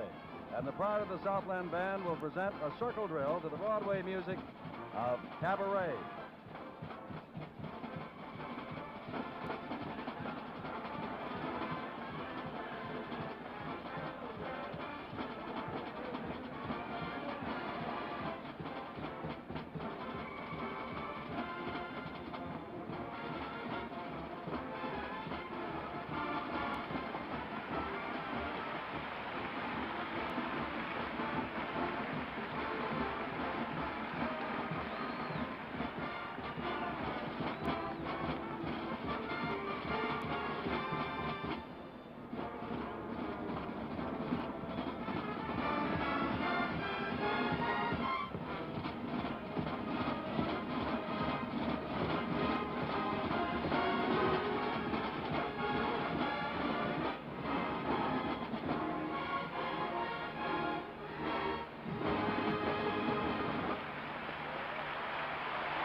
Listen to the crowd in the Orange Bowl that come to see not only a fine football game, but halftime pageantry. And I think it was Jimmy Durante who once said, "You ain't seen nothing yet." We still have another part of the halftime Orange Bowl pageantry. And at the end of the field is the Statue of Liberty, and the Tennessee Band will now thrill the crowd with a concert presentation, the Battle Hymn of the Republic.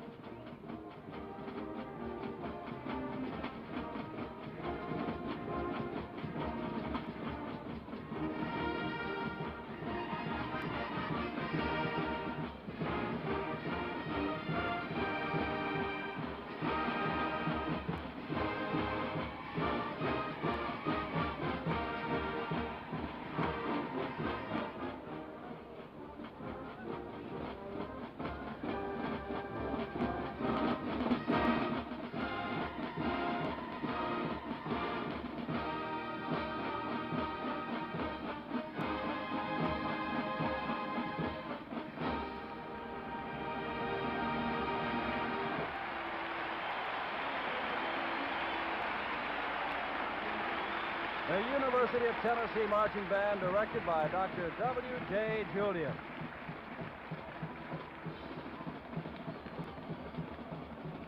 And the fabulous halftime activities will continue from the Orange Bowl after this pause for station identification.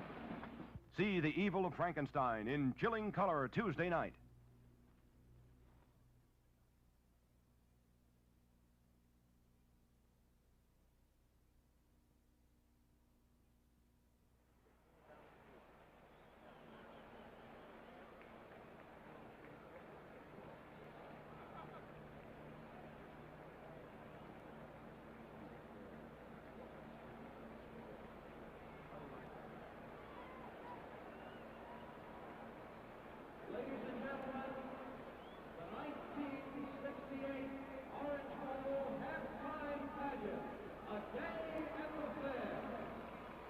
This 1968 Orange Bowl game is brought to you by United Airlines. Fly the friendly skies of United. By the Savings and Loan Association, serving America, where over 43 million people keep their savings. By the people in your town who bottle Coca-Cola. Coke has the taste you never get tired of. By Pontiac and your Pontiac dealers, the people who are having an us versus them comparison sale. And by new super king-size Winston cigarettes. The score at halftime is 19-0 Oklahoma, but the halftime pageant continues with the Orange Bowl presentation. And let's go down to the field for that. Good evening, ladies and gentlemen, and welcome to the Orange Bowl Fair. Here we have rides for you, entertainment for you. We come to the middle, we have the beautiful merry-go-round for just 10 cents. One thin part of $1, you can come and ride the merry-go-round. Around and around it goes. And on either side, you have all the beautiful floats. There are the prize winners. Look at the prize winners come by you. Come on down, the bearded lady. She has the largest beard in the world. And let me call your attention to the east side of the Orange Bowl by the Statue of Liberty. Look at that, risking life and limb as they walk across the wire. Ladies and gentlemen, take a look. Look at them risk their life for you as they go to the wire. And remember, that's only 1/100,000th of an inch. It's all dental floss. If you don't think it's dangerous, there used to be 12 of them. And now there is Mr. Peanut on the other side of the arena. Come on inside the tent. It's just 10 cents. One thin part of $1. 1/10 of $1, 10 cents. Say you only have a $10 bill, we'll give you change later. And look, the man is going to dive into an empty bucket. We use one every show, but it's a great act. And there the Ferris wheel, the beautiful, exciting Ferris wheel, just 10 cents for a ride. Anybody want a balloon? Balloons for everybody. Catch that man with the balloon and buy a balloon. Here it is, the greatest show. It's the Orange Bowl Fair. And lining up the princesses and the queen of the Orange Bowl. Come on, ladies and gentlemen, try your luck, take a chance. Come on inside, see the strongest man in the world. He chews glass, he bites nails, he can't lift too much, but he's strong. Come on down, just 10 cents, 10 cents. Well, would you believe 5 cents? It's the greatest, biggest show you've ever seen. It's the Orange Bowl Fair. So come on. And there they are lining up. It looks like it's going to be an exciting race between the Queen and the Princesses, ladies and gentlemen. Here it is. It's the Orange Bowl Fair. It's a great show. Look at the acts coming your way. The strongman, the bearded lady, everything for your entertainment. The high wire act. Look again, ladies and gentlemen, where the Statue of Liberty is. Look to that side of the stadium and see them swinging. And there's the high wire act. There they are, risking life and limb for you. Come on down, see the show, just 10 cents. Just 1/10 of a dollar to see the greatest show on earth. And here we are under the big top, the main arena. Come on down, 10 cents, 1/10 of a dollar for your entertainment. Look at the prize winners coming by you, the Orange Bowl Fair prize winners. It's a great show, ladies and gentlemen. Don't miss it. Come on inside, see the acts. See the acts, don't miss any one of them. It's a great, great, great, exciting show. This Orange Bowl Fair is just for you. It's for you and the children. Come on down. It's a great, great, great show. We have the Ferris wheel, the bearded lady, the strong man. Come by a balloon. How about testing out some of the prize winners? Hamburgers and turkey and onions. It's a great, great, great show. And here's the race, ladies and gentlemen. It's the Orange Bowl Queen and the Princesses. And there they go. It looks like it's the Princess. No, it's the Queen coming out to the front now, and the Princesses as they make the far turn. Here they come down the stretch now. It's the Princess on the outside, the Queen's on the inside. It looks like it's going to be a tight race, ladies and gentlemen. And the winner, here they are as they come down to the finish line. It looks like the winner is, well, it's pretty close. We may have to wait for a photograph, ladies and gentlemen. We'll just have to wait for a photograph. It's so close. Ladies and gentlemen, may I introduce to you right now the Orange Bowl Princesses and the Queen. First of all, Princess Suzanne Van Horst, a 21-year-old blonde beauty from the University of Miami, a native-born Miamian, attended schools in Germany and France, as her father was a colonel in the United States Air Force. Princess Debbie Riker, a 19-year-old part-time model and real estate office worker from Burlington, New Jersey originally, but a graduate of Miami Beach High School. Princess Nancy Brandon, 21-year-old secretary for a Miami insurance firm, part-time model, attends Miami-Dade Junior College evening classes to major in photography and journalism. Princess Robin Whiteley, 19-year-old University of Miami co-ed, part-time model, majoring in music, born in San Diego, California. And now, ladies and gentlemen, the Queen of the Orange Bowl, Queen Patricia Taylor, a statuesque 5'8" brunette from Fairfax, Virginia, a co-ed at the University of Miami, captain of the University of Miami Baton Twirling Corps, majoring in elementary education. Ladies and gentlemen, Queen Patricia Taylor.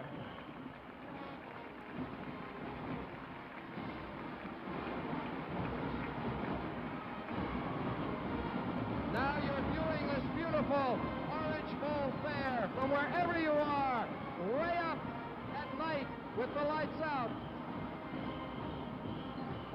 This is it. This is the Orange Bowl Fair. And this is the way it looks at night.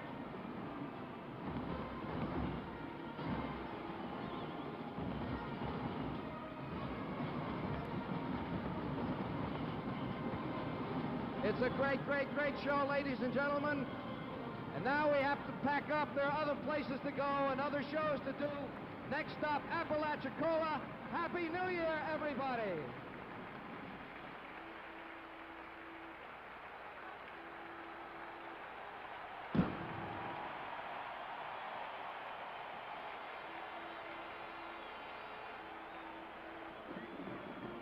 The words I believe you can use, incredible and beautiful, the halftime of this Orange Bowl. The score is Oklahoma 19 and Tennessee nothing.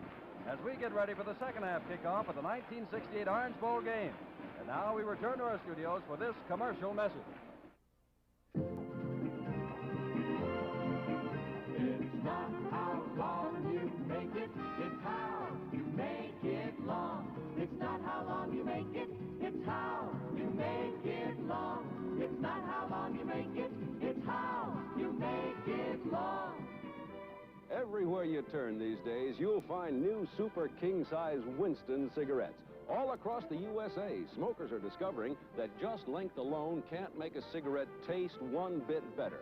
Anyone can make a cigarette long, but it's not how long you make it, it's how you make it long. And Winston makes it long by adding an extra measure of the famous good taste that has made Winston America's largest selling cigarette. Pick up a pack today. Tastes good, it should, it's Winston. Jim Simpson back at the Orange Bowl in Miami, and before the second half resumes, Carl wrote, there are the statistics. And as you can see, Oklahoma 150 yards compared to Tennessee's 62 on the ground, 107 to 41 in the air, 257 to 103 overall.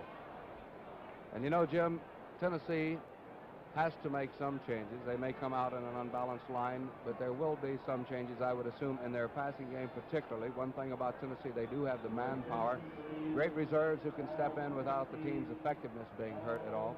Oklahoma, I would say, just keep that offensive line charging as it did in the first half.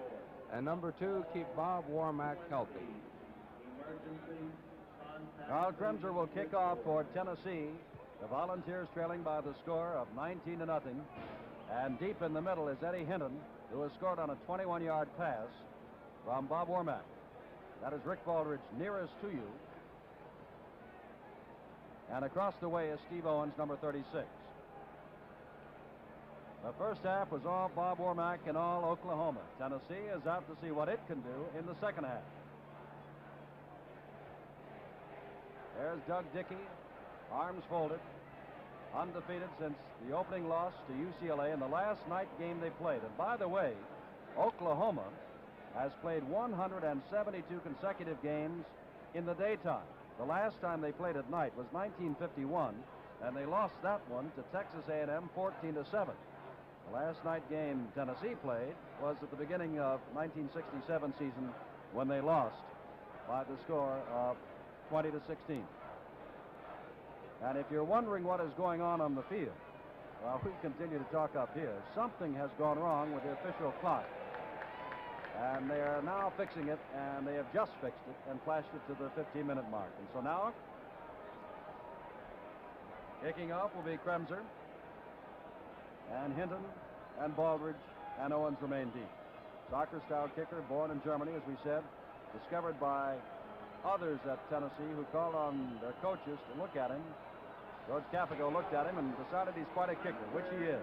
That is Owens back at the 1, the 5, the 10. Gets out across the 20 and not much more. Right down there, and Oklahoma will put the ball in play there. David Murphy, number 25, a senior from Columbia, Tennessee, made the tackle. Bob Warmack trotting on. Warmack, back in the first quarter, ran 7 yards for the first Oklahoma score. In the second quarter, threw 21 yards to Hinton for a score, and then led Oklahoma down to the 1-foot line where Steve Owens went over for the third Oklahoma score. Warmack hands to Ron Schatz, the tailback, who gets out to the 25-yard line. A gain of 4. It'll be 2nd down and 6. Dick Williams, number 74, the left tackle from Greenville, Tennessee, made the tackle. Number 81 in your picture there is Jim McDonald, the defensive end, breaking out to the right. Next to him, Frank Yanessi, number 79. Carroll is in the middle there, playing middle guard, Steve Carroll. 32 in your picture is the monster man, Jimmy Glover.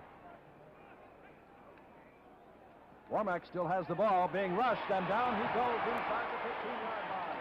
Breaking in quickly was Jim McDonald, the junior right end from Knoxville, Tennessee. There's one change, Jim, I think that we have seen already in the Tennessee defensive alignment. Jim McDonald there, not even going for the fake to the tailback.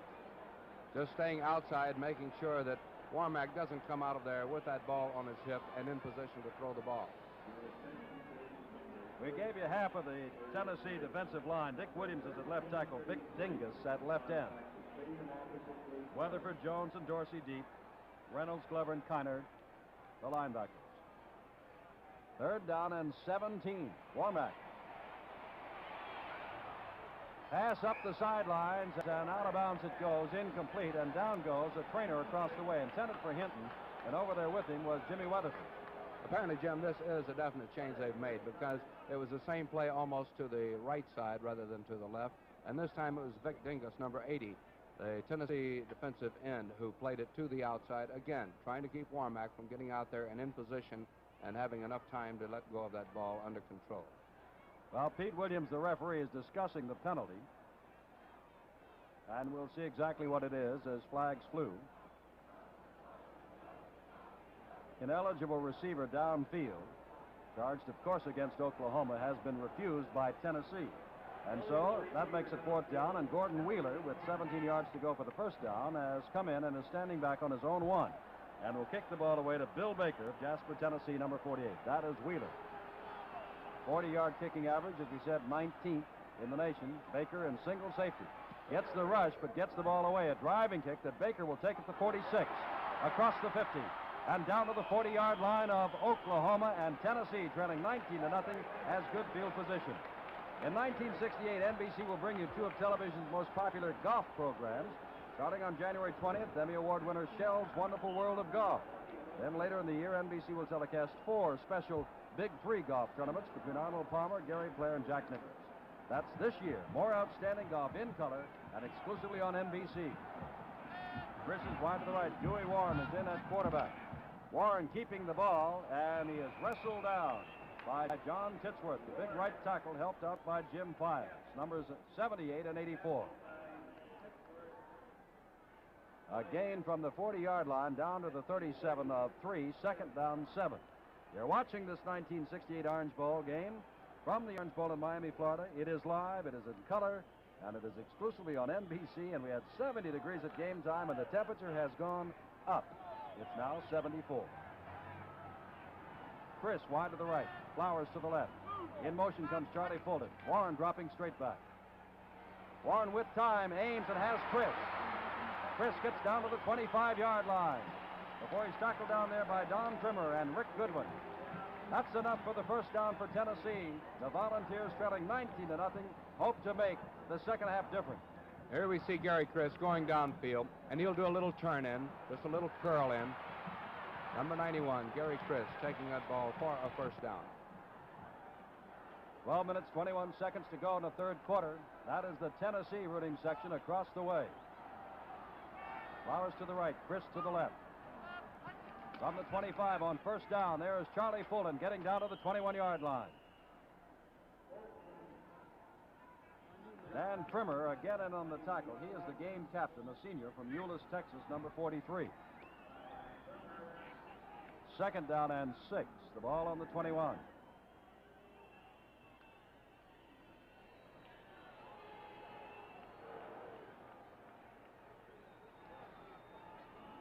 $11 minutes, 40 seconds to go. Chris goes out to the left. Flowers, the slot back left. Warren. Little swing pass to Charlie Fulton. Gets past one man, and down he goes inside the 15 to the 12-yard line. Knocked down by Gary Harper, and had not Harper, the monster man, knocked him down, Fulton would have scored. 1st down, Tennessee.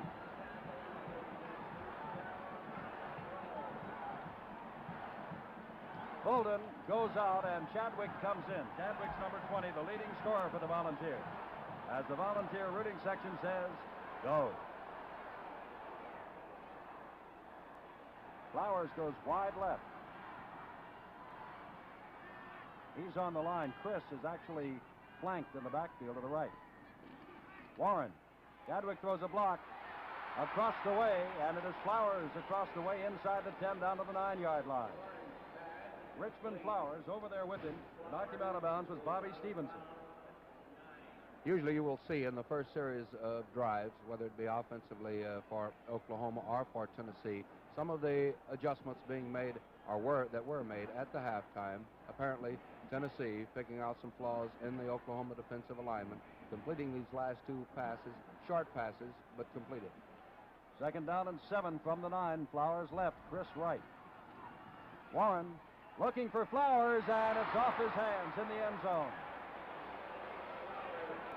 That's Steve Barrett back there with him, a junior from Artesia, New Mexico. Here you see Flowers on the line of scrimmage, just cutting across, doing a crisscross with his tight end. And Steve Barrett, number 35. Kenny DeLong, whose brother was Steve DeLong, the winner of the Outland Trophy as the Outstanding Defensive Ball Player of the Year, 1965, an All-American, has just come in, number 82. Warren back. Warren in a crowd, and down he goes with Dick Peso, the left tackle, making the stop back at the 16-yard line. They'll mark it at the 14.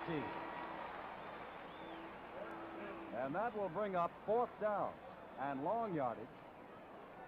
4th and 12 for the first down, and 14 to go for the touchdown. And in comes the play from the bench. Out goes Mike Gooch. And in comes Kenny DeLong. Long running out to the right.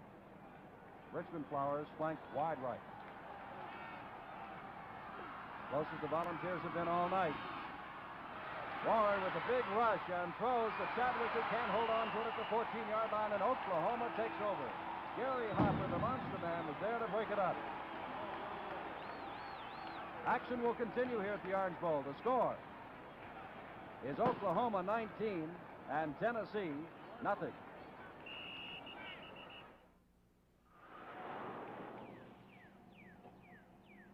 Good morning, sir. 7 a.m., right on time.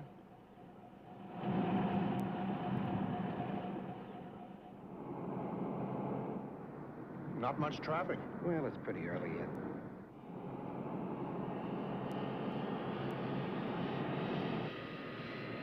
Which airline, gentlemen? Drop me at United. Me too. United for me. Oh, United.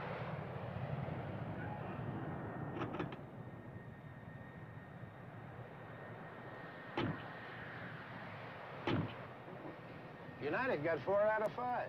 Well, they can't win them all. United doesn't fly all the businessmen, just more of them than any other airline.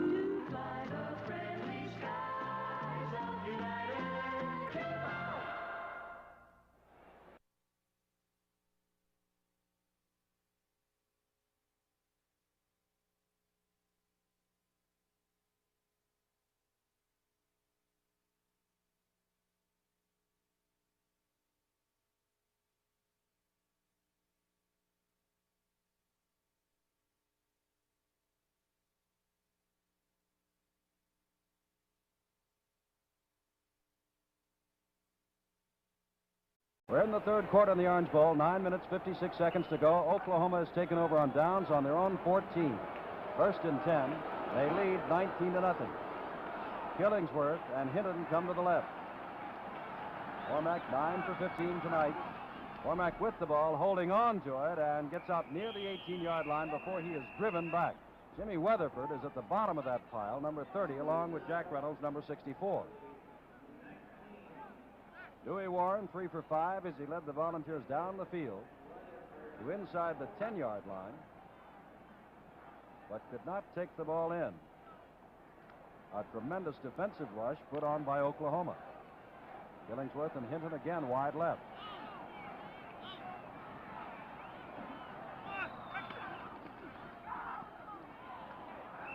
Tailback goes straight ahead again.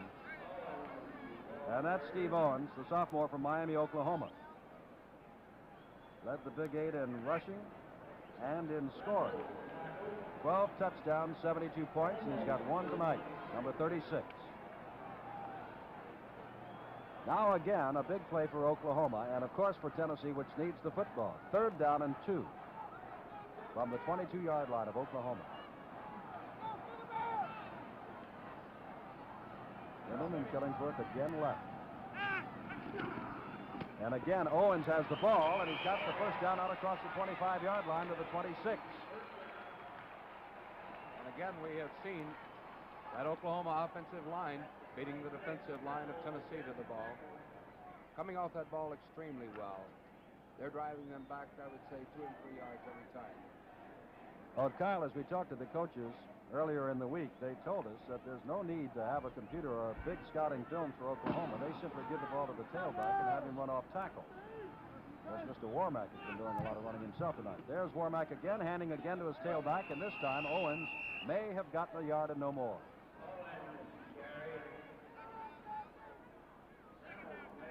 Jack Reynolds, who calls defensive signals, and remember he's a sophomore from Cincinnati, Ohio, has been in on the majority of the tackles tonight along with Steve Carroll.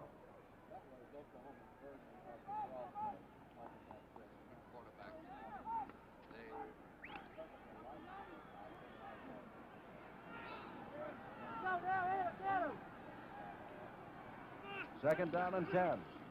Warmack keeps the ball now, pitches it back to him, who comes around, and he is dragged out of bounds by Vic Dinga, the defensive left end.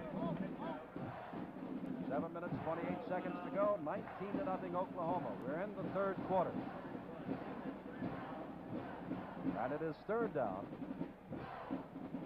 The ball on the Oklahoma 31, and they've got 5 to go. We come up again to the third down situation. Last time it was 3rd and 2, and Owens carried for the first down. Now it is 3rd down and 5.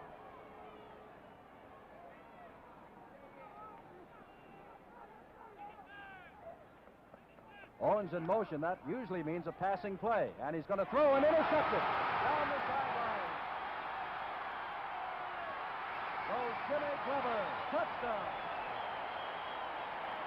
And Tennessee's right back in the ball game. Glover, the monster man. And you know, as we watch it on instant replay, Kyle Roach, you can see him go all the way there from outside the 30, about 37 yards. We'll check. Warmack is the man who missed the tackle. But you know, if I know when a man goes in motion, it's going to be a pass play, you know doggone well the Tennessee defense does. Well, you know, Jim, this is the same play that they had completed successfully in the first quarter, in their first drive in the first quarter, about 3 times in that first quarter. And apparently, Tennessee made the adjustment. Kremser kicks the extra point, and Volunteers have come back.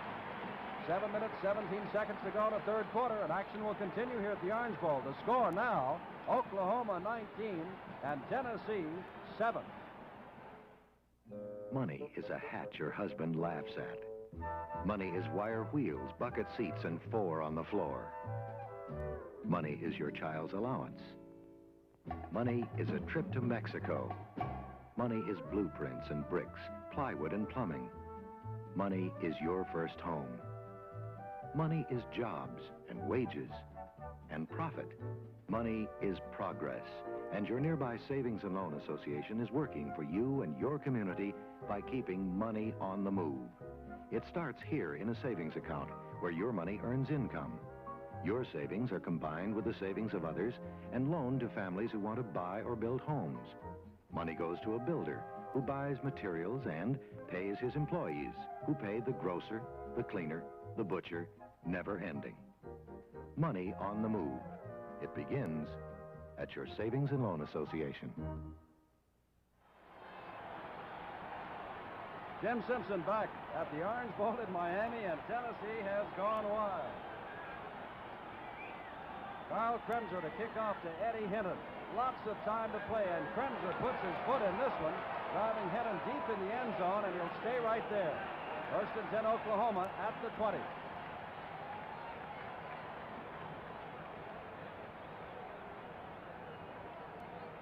And in situations like this, Kyle Road, as you well know, through your experience in bowl games and in collegiate football, a break such as that can fire up teams like the Volunteers, who have appeared to be rather flat thus far. Well, I know the word momentum is overused quite a bit, but there is such a thing, and it appears as though right now Oklahoma is fighting momentum. Tennessee apparently has it. We'll see. Bob Warmack again, and is hit, and down he goes after a gain of 3 yards. And there's that number 64 one more time, Jack Reynolds.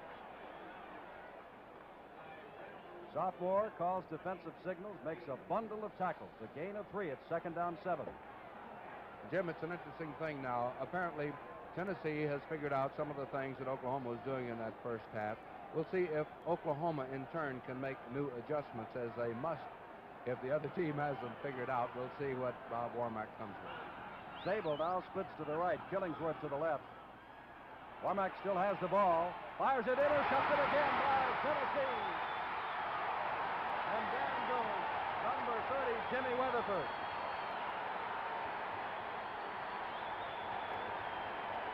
Ken Mendenhall made the stop. The ball is inside the 20 at the 18. And here we see the pass intended for Eddie Hinton. Jim Weatherford stepping in, getting, I think, his 3rd interception of the season. Tennessee with great field position, trailing 19-7, 6.5 minutes to go. Oklahoma scored 19 points in the first half. Tennessee is trying to come back. Richmond Flowers comes out to the right. Dewey Warren hands to his tailback, and down he goes. Granville Liggins made the big play on Charlie Fulton. Liggins, number 66, one of the All-Americans on the Oklahoma team. Tosses him back to the 21-yard line. It'll be 2nd down and 14. And there have been some great comebacks in Orange Bowl history. 1943, Alabama trailed Boston College by 14 points at the half. Came back to win it 37-21. Flowers goes wide left. 2nd down. Tennessee trying to get its offense going. Warren has his man across the middle. Down to the 20 he goes. That is number 82, Kenny DeLong, the brother of the All-American guard. Bruce Densruth knocked him down. It's at the 5-yard line, and it's 1st and goal to go. In 1942, Georgia intercepted 6 passes against Texas Christian. Tennessee hasn't done that against Oklahoma yet, but the Volunteers are back in business. Flowers goes wide left. Chris comes to the right. Fulton and Pickens the setbacks. Warren carries the ball, pitches to Fulton.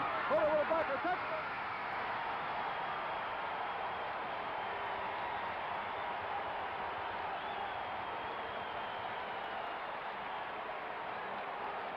And there you see number 34, Pickens, who threw a tremendous block for Charlie Fulton.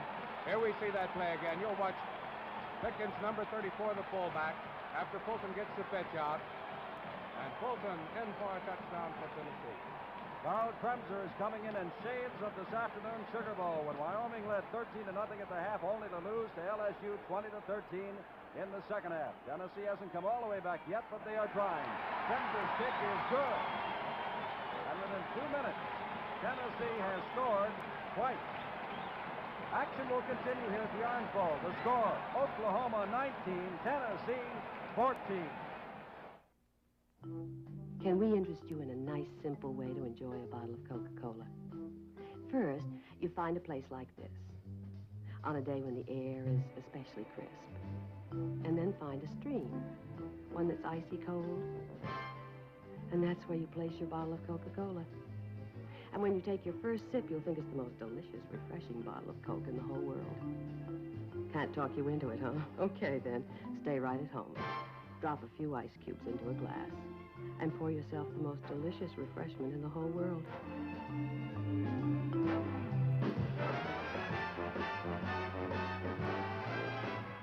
Well, that's the thing about Coca-Cola. Wherever you have it, it always tastes the way this looks. Because Coca-Cola has the taste you never get tired of.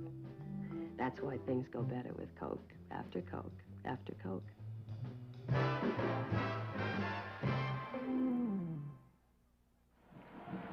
From the frantic Orange Bowl in Miami, Jim Simpson with Kyle Roach. Carl Kremser will kick off and kicks it deep.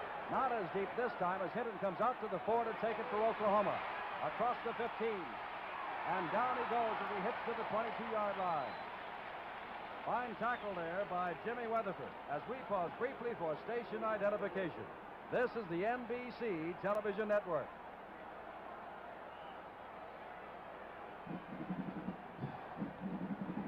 Happy New Year to you from NBC Sports. We are thrilled that as the last of our triple header on New Year's Day, the Sugar Bowl and the Rose Bowl, that we can bring you this kind of color and this kind of football game. From the 22, Warmack hands to Owens as tailback, and he gets to the 25. And look who's getting up again, number 64, Jack Reynolds. Dial, if I said that one time tonight, I've said it 10.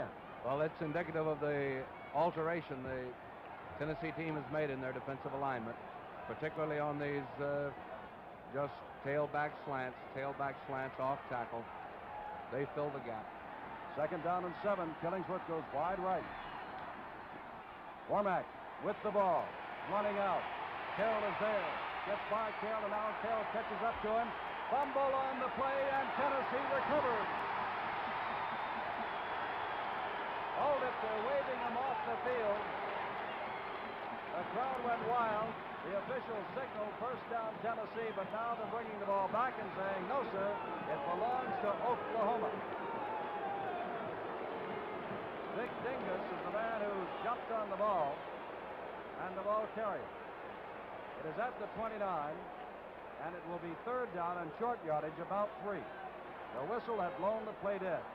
19-14, the score. Oklahoma, 4 minutes to go, 3rd quarter. Killingsworth comes out to the left, and this is the game you would expect between a 2nd and a 3rd-ranked team. On 3rd down, into the middle goes Owens. Close to the 1st down. And may have it. 1st down for Oklahoma. The Sooners maintain possession of the ball. Tennessee in bowl games to date has won 5, lost 7. Oklahoma has won 7, including 4 Orange Bowls, and lost 4, including 2 Orange Bowls. Killingsworth to the left. Warmack is 9 for 17 with 2 interceptions, one of which has scored a touchdown, the other has set up a touchdown. This is Owens again for short yardage. Getting up is Jack Reynolds. As Jack Parr would say, I kid you not. He made another tackle. And again, the Oklahoma line now facing a real challenge. They had it pretty much their own way in that first half. They're getting their mettle tested. Steve Owens, number 36, the tailback for Oklahoma. Ideal size, 195, 6'2", good speed. A record crowd looking on. 2 minutes, 40 seconds to go, 3rd quarter, 19-14 Oklahoma. 2nd down and 7, Warmack. Throwing, Hinton, out of bounds, and he dropped the ball. Over there with him was the All-American cornerback, Albert Dorsey, a senior. And that is Bob Warmack, who had such a great first half with a 7-yard touchdown run, a 21-yard pass to Hinton, a 38-yard run that set up another touchdown. But here in the second half, Jimmy Glover's intercepted and returned 36 yards for a touchdown. Weatherford is intercepted, and Charlie Fulton has scored on 5 yards out. Within 2 minutes and 10 seconds, Tennessee, with its defensive team doing the biggest part of the work, scored twice. 3rd down and long yardage, 7 for Oklahoma from its own 36. And Warmack's going to throw. Warmack throws, and it is incomplete. It's 4th down, and Oklahoma has to kick the ball away. Weatherford over there defending. The ball was intended, I believe, for Killingsworth, the sophomore from Oklahoma City, number 83. Bill Baker, the junior from Jasper, Tennessee, goes back in single safety formation, and Gordon Wheeler is in to do the kicking. Now Tennessee drops a couple of men back in short safety, so 3 men are back. They're not rushing the kicker. Wheeler booms one. Baker has to chase it, takes it over the head, is back to the 6, the 10. Running wide and dragged down to the 18, and listen to this record crowd at the Orange Bowl. Kyle, they have gone wild. If he could have gotten to the outside, that Tennessee had a complete wall lined up here. Today in the Sugar Bowl, LSU came from behind in the second half to beat Wyoming 20-13. Texas A&M upset Alabama 20-16 in the Cotton Bowl. USC defeated Indiana 14-3 in the Rose Bowl, the number 1 team. And don't forget, following this Orange Bowl game, to stay tuned for Bowl Day 68 with Pat Hernan. highlights of all of today's bowl activity. It's been quite something. From their own 17, that is Charlie Fulton in motion. Ball is handed to Richard Pickens, the fullback, and he gets out across the 20 to the 22 before Dick Peso and Don Trimmer make the tackle. Peso they call Pops. He's 25 years old, was in the Army for a couple of years, worked for a little while, and then thought he might be too old to go to college. Finally, he convinced himself that he wasn't, gets B averages in accounting, and he is only a couple of years younger than some of the coaches.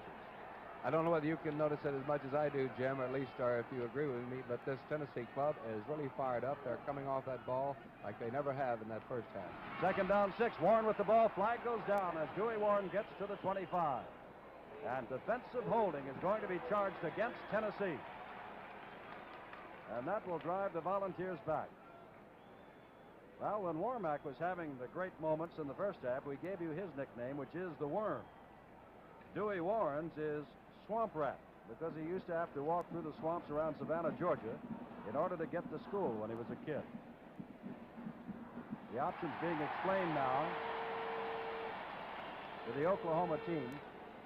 As we pointed out, the initial signal was holding, and I would assume they would want that big chunk of yardage, which they do. So Pete Williams steps it off back to the 11, 11 and a half, and now will give you the signal. So it is second down and long yardage to go. 16. A minute and 32 seconds to go. Third quarter. Oklahoma 19, Tennessee 14. So at halftime was Oklahoma 19, Tennessee nothing. Gary Chris trots out to the left. Chadwick in motion. Warren hands to his wingback, Richmond Flowers, has got all the speed in the world, and he's got the first down as he tracks down across the 35. Richmond Flowers, vetted with the virus this week, an Olympic hopeful, an All-American, gives them first down after a second down 17 run out to the 36. Jim Files made the tackle. And a beautiful inside reverse. Flowers lined up in the halfback position on that play, taking that inside reverse, cutting over his right guard. Gary Chris comes out to the right with him, the monster man, Gary Harper. Dewey Warren with the ball and falls down after a yard gain. Gary Chris, number 91 in your picture. Number 12 is Charlie Fulton. Number 34 is Richard Pickens, the fullback. Number 20 coming in now is Walter Chadwick as Fulton trots out. 33 seconds left in the third quarter.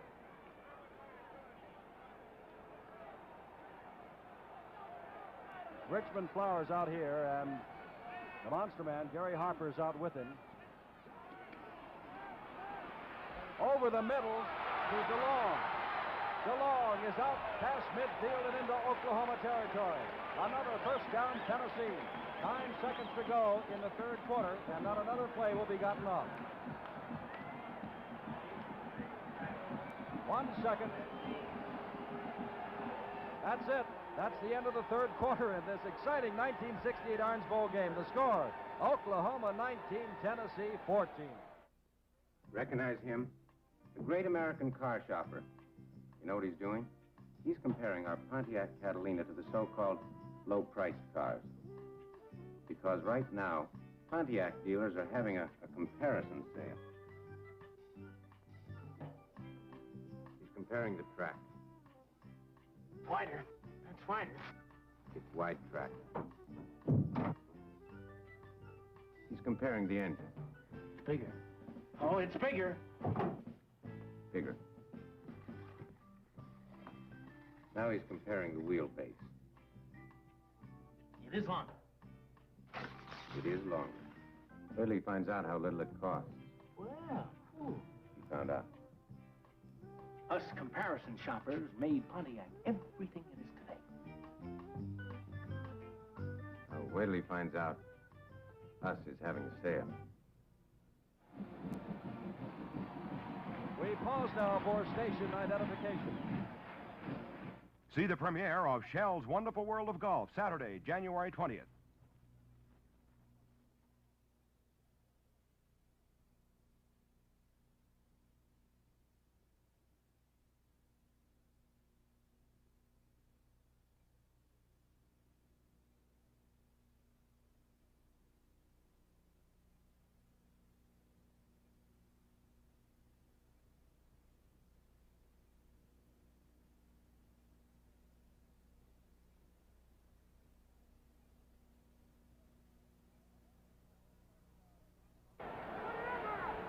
along with 77,943 others, a record crowd for the Orange Bowl and for a sports event here in the Southeast. This is Jim Simpson with Kyle Rote, and we have 15 minutes of play left. First and 10, Tennessee on the 48 of Oklahoma, 19-14, Oklahoma leads. Warren handing the ball to Pickens as fullback, and he gets a tough yard or two. Granville Liggins making the stop. And Jim, you know, we talked so much about that heralded duel between Granville Liggins, the middle guard for Oklahoma, number 66, and Bob Johnson, the All-America for Tennessee, number 54. It has really turned into a 2-on-1 duel. Liggins is having two men assigned to him on these pass patterns. Johnson and Rosenfelder to the right, Art Johnson and Graham to the left. Gary Chris to the right, Charlie Fulton in motion. Flowers to the left, looking, and they have Chris. Chris gets away from one man and another. And inside the 30, he goes to the 28-yard line of Oklahoma. Gary Chris, number 91, a sophomore from Oliver Springs, Tennessee. And there was talk today of Terry Dalton, a junior, starting ahead of Chris, but Gary has earned his keep with that one. And Granville Liggins dropped off the line to make the stop. First down. And now Tennessee is going to call timeout. Charlie Fulton is going to the sidelines, and so is Dewey Warren. And so is Gary Chris. Warren is 9 for 17 now with 2 interceptions. 2 interceptions also for Bob Warmack. Well, as we take a deep breath and Dewey Warren talks to Doug Dickey, his coach, we'll remind you that besides this New Year's Day tripleheader, we'll telecast 2 other outstanding postseason games next Saturday, and that's January 6th. Remember, this is 1968. Starting at 2 o'clock Eastern Standard Time, the Senior Bowl from Mobile, Alabama, with the top players from the North against the best of the South. Then on Sunday, January 21st, starting at 1:30 Eastern Standard Time, the American Football League All-Star Game. The top AFL Eastern Division players against the best of the West. 2 more outstanding postseason games in color and exclusively on NBC. Across the way, Dewey Warren talking with Doug Dickey. 13 minutes, 52 seconds to go. Kyle Rote. And with enough time to not make it critical right now, we might point out something that might be of interest to the ladies watching it, since they sometimes wonder about costumes and what have you. Some of the jerseys out here tonight have stripes on them, some do not. Those that do not, particularly for the Oklahoma team, are the tearaway jerseys that the fellows go in and change at the half that will tear away so loose. That's one of the reasons why some of the boys will have stripes on their uniform on the same team and some will not. Fashion commentary by Kyle Rote. DeLong to the left, Flowers to the right. Warren has his instructions and has a first down. Hands to his fullback, Pickens inside the 25, inside the 20, down to the 11-yard line goes Granville Pickens with Bobby Stevenson, number 31, making the stop. First and 10 at the 11-yard line. Bob Johnson really led the way there, the All-American center from Cleveland, Tennessee. And here we see Warren under, and there you see some tremendous maneuvering on the part of Richard Pickens, number 34. And some great blocking in there by Bob Johnson, Charlie Rosenfelder, and John Boynton on the right side. Gary Chris goes to the right. Flowers is the slot back on the right side. First down from the 11 and a half. Pitch out to Charlie Fulton. Fulton fakes the pass and is dragged out of bounds by number 81, John Kohler, the defensive left end from Burke Burnett, Texas, a senior. Stops the clock with 13 minutes and 7 seconds to go. The ball is on the 10, second down 9. Oklahoma 19, Tennessee 14. 77,943, the temperature in the mid-70s. And the halftime and pregame pageants have been something to see. And what do you think of the football game? Flowers to the right.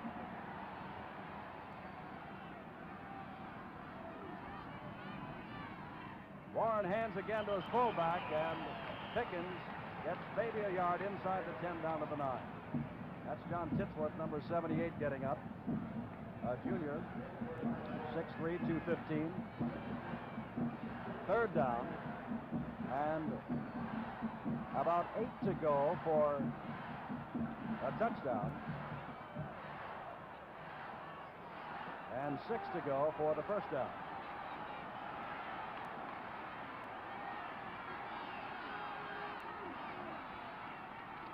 Warren. Looking. Firing. Knocked down. Incomplete. Looked like Dick Peso and Granville Liggins were in to break it up. And with so much time remaining in the game to be played, 12 minutes and 27 seconds, the field goal certainly is the call. Well, Carl Kremser, who has kicked 10 of 15 tries before tonight, will try this one from the 16 with Dewey Warren holding. It'll be a 26-yard field goal if it is good. That would make the score 19-17. The kick is good. From 26 yards out, and Tennessee draws within 2. Action will continue here at the Orange Bowl. The score, Oklahoma 19, Tennessee 17. And we return now to our studios for this commercial message.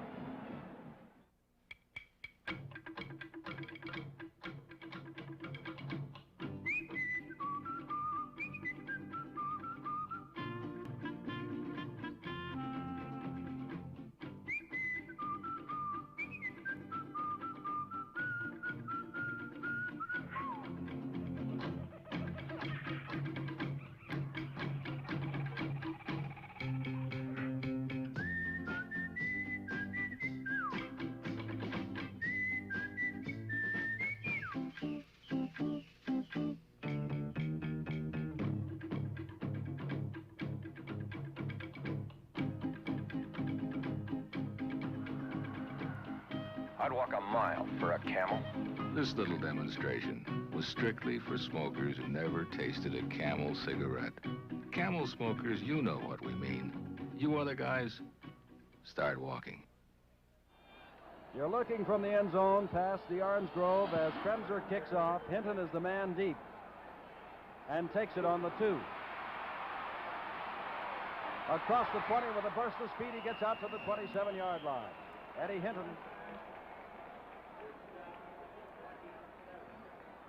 Jimmy Weatherford made the tackle. Oklahoma has the ball.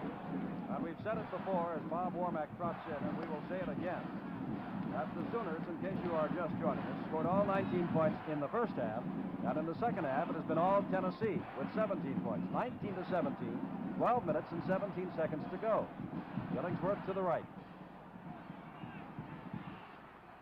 There is Schatz, and Schatz picks up good yardage. He's across the 30 now to the 33-yard line. Jim McDonald, the junior right defensive end, number 81, made the tackle. Steve Kiner also in on the tackle, the sophomore from Tampa, Florida, number 57.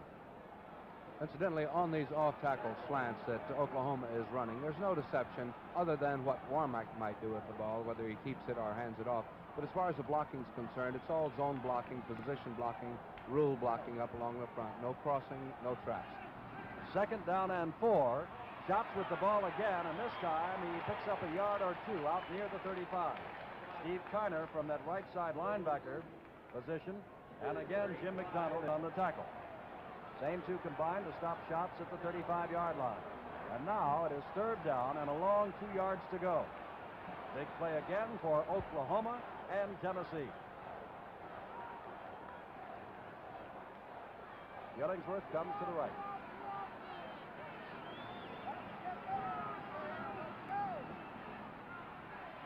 Warmack keeping the ball, being pursued, and wrestled down shy of the first down. Over there was Vic Dingus, along with Jack Reynolds, but it was Dingus of Kingsport, Tennessee, number 80, who made the tackle. 4th down, and Oklahoma will have to kick the ball away, unless it chooses to gamble, which I doubt. Because already Gordon Wheeler has come in to do the kicking. There's the 4th down marker, and that's how far they've got to go for the first down.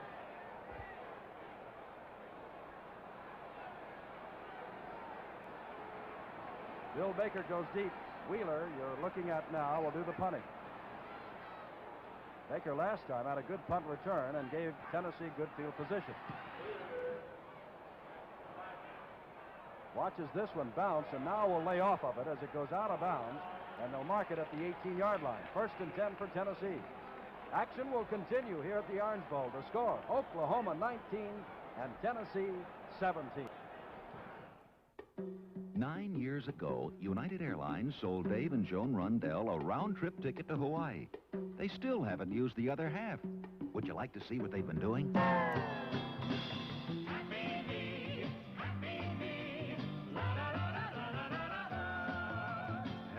Everybody knows I got a happy life.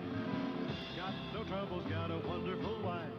Do a lot of swimming, it's good for me. Catch a little dinner from the bright blue sea. Never have a worry living on. We've got to confess, we make it awfully easy to come to Hawaii. You can charge your airfare with a United credit card, and most of the other things, too.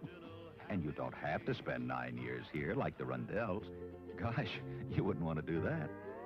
Or would you?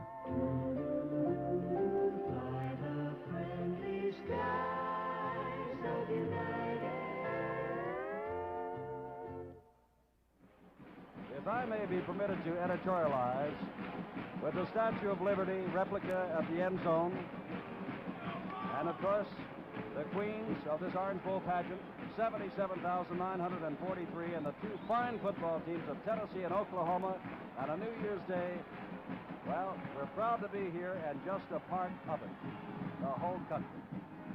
First down 10. Warren hands off, and going nowhere as Granville Liggins makes the tackle as Richmond Flowers, the wingback, who tried to cut back. A loss on the play. From the 17 back to the 15, it'll be second down and 13. 19-17 the score. We've got 10 minutes left, Kyle. And again, throughout this ball game, it's not amazing, but it's quite interesting to see the respect this Tennessee club has for Granville Liggins at the middle guard spot. Only on these rare trick plays have they not assigned 2 men on it. Flowers wide right. Warren is going to throw from deep in his own territory, from his 5, and look out, it's going to be intercepted by Stevenson. Stevenson down the sidelines, touchdown! Oklahoma uses the interception to move out in front. And Jim, I believe, if I'm not mistaken, he has now intercepted 3 passes and returned 3 for touchdowns. You're exactly right. Twice before tonight, he intercepted passes, and each time... There you see it. Bob Stevenson, number 31, kept his record intact. 3 interceptions, returned for touchdowns, all 4. I don't know which one she is. She is certainly not the gentleman right there, but Bobby Stevenson has a sister who is a cheerleader here, and I imagine that she is cheering extra hard. That's the first time the Sooners have gotten on the scoreboard in this the second half. Mike Vachon is in.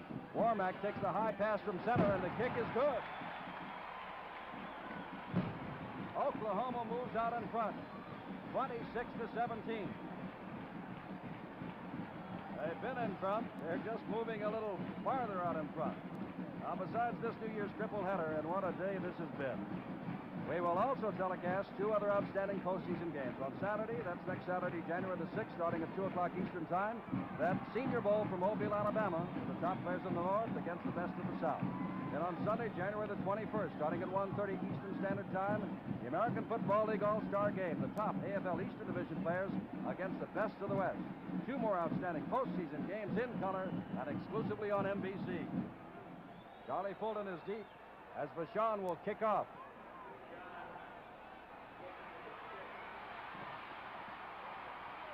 Fulton gets back across the 20, out to the 23-yard line, where he's contained there by number 60, Bill Efstrom of Oklahoma. Well, Jim, there's no doubt that Tennessee had the momentum going for them up until that interception. Be quite a test of them right now to see if they can regain it and get back in this ball game, trailing now by 9 points. Tennessee, Cagle has come in on defense for Oklahoma. Chadwick has the ball and gets out across the 30 to the 31-yard line.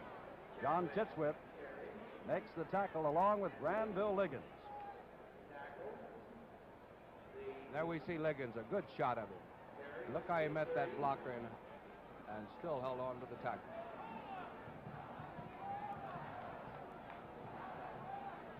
Make that touchdown interception of Bobby Stevenson, 26 yards. That is official. It is second down and 3 to go. Tennessee now trailing by 9. Then Flowers to the left, and now they're going to call timeout. Tennessee has decided to call timeout and figure out what must be done with 8 minutes and 53 seconds left. Action will continue here at the Orange Bowl. The score, Oklahoma 26, Tennessee 17. Here we go. All right, I get to go first. Yeah. We're about to see the playing of a dangerous new game. It's called the credit game. Let's watch. The first player has turned up a credit card that enables him to buy another car and advance to Easy Street. Don't worry, I got a credit. And here's one for a vacation tour. Here's a different kind of card, a savings account at a savings and loan association. This card may be kept until needed. And there are credit cards for boats, furniture and appliances, fur coats, most everything you'd ever want. But sooner or later, you're bound to run into a card that says, pay all bills, plus carrying charges. If you've saved at a savings and loan association, you're still in good shape. If you haven't saved, the game can be disastrous. In real life, too, the abuse of credit is a dangerous game. To win, you need a savings account at your nearby savings and loan association. Saving makes the difference. We're not picking on just any pretty girl. Wave, if you will, Vivian. That is Vivian Stevenson, whose brother Bobby Stevenson just returned that intercepted pass for 26 yards in the score. And she's quite proud. Tennessee has the ball now, 2nd down and 3 to go from the 30. Oklahoma band plays. Warren with the ball on his hip, setting up and throwing long to Richmond Flowers, who has it at the 48. Down to the 46-yard line goes Richmond Flowers, with Bobby Stevenson making the tackle. Tennessee, Kyle, comes right back. And Dewey Warren with some beautiful faking in that backfield, faking to both of his backs. And during the meantime, Richmond Flowers going downfield at about 3/4 speed. And when he hit that point about 15 or 17 yards downfield, cut over the middle into the big open spot. It's a beautiful faking by Dewey Warren that set that play up. Gary Chris trots out to the right. Richmond Flowers comes wide left at the bottom of your screen. First down from the 46. Charlie Fulton with the ball back to the line of scrimmage. A nice bit of movement by Charlie Fulton to get down to the 42. That's Rick Goodwin, 52, and Jim Files, 84, who made the tackle. And again, the man that made him make that maneuver, Granville Liggins, number 66. What a ball game he's playing. 2nd down and 7.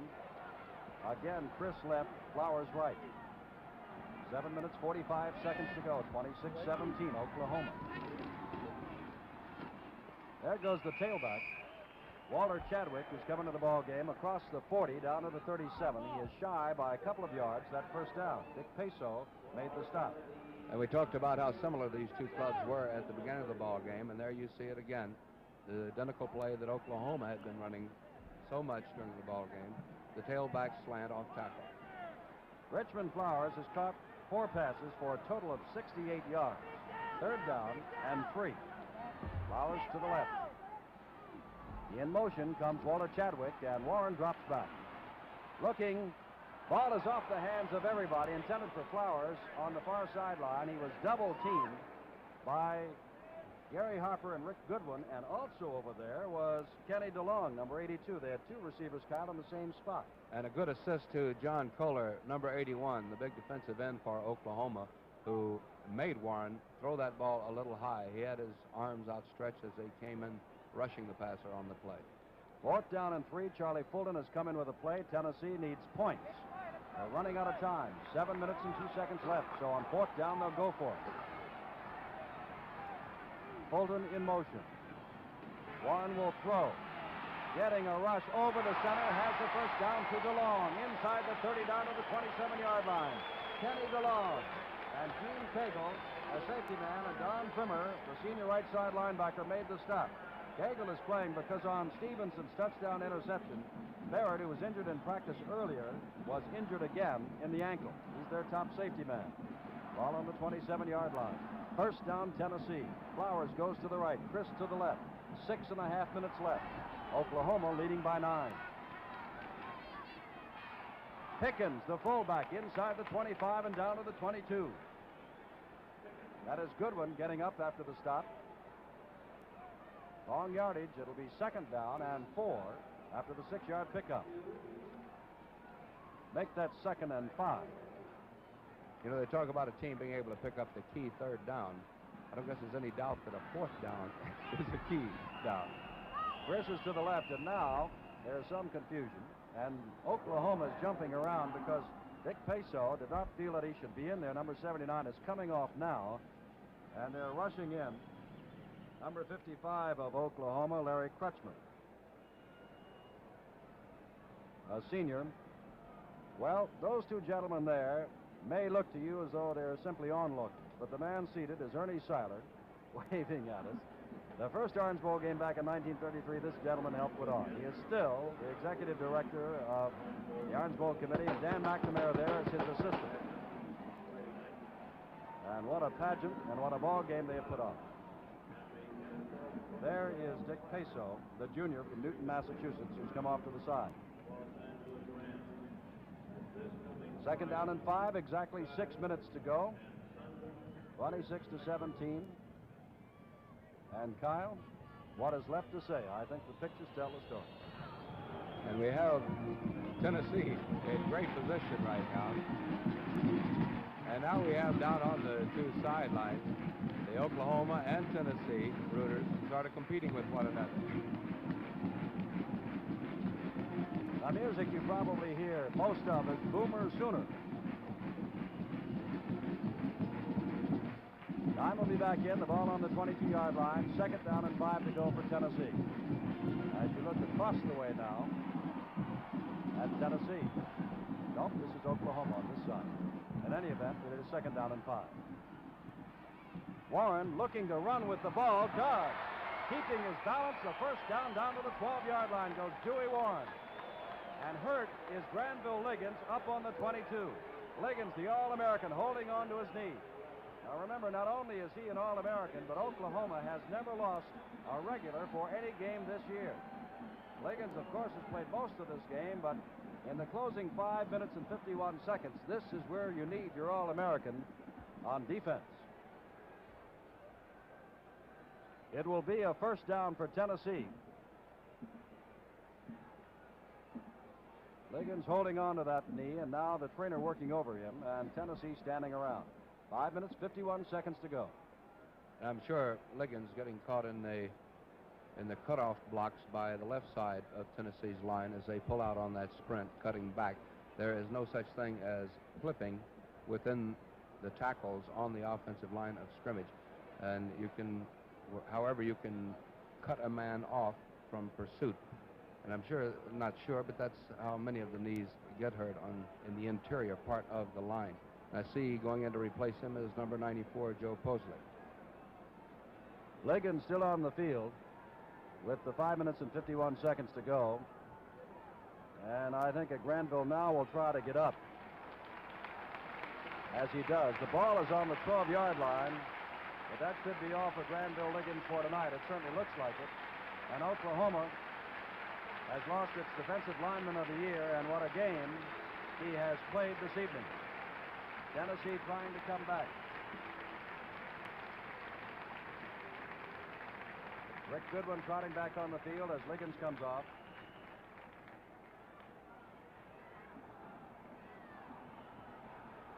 On the 11-yard line now. Chris comes out to the left. First down. Warren pitching back as his man Chadwick, who gets down to the 6-yard line. A pickup of 6. It'll be second down and 4.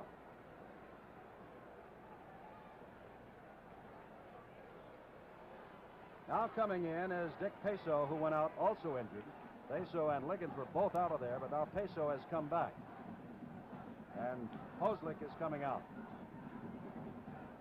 Larry Crutchmer is actually the replacement for Granville Liggins, a senior, number 55. Second down from the 7, 5 to go for the first down. Dewey Warren pitching back again. This is Fulton. Fulton gets inside the 5 and down near the first down. Flag is down on the 5-yard line.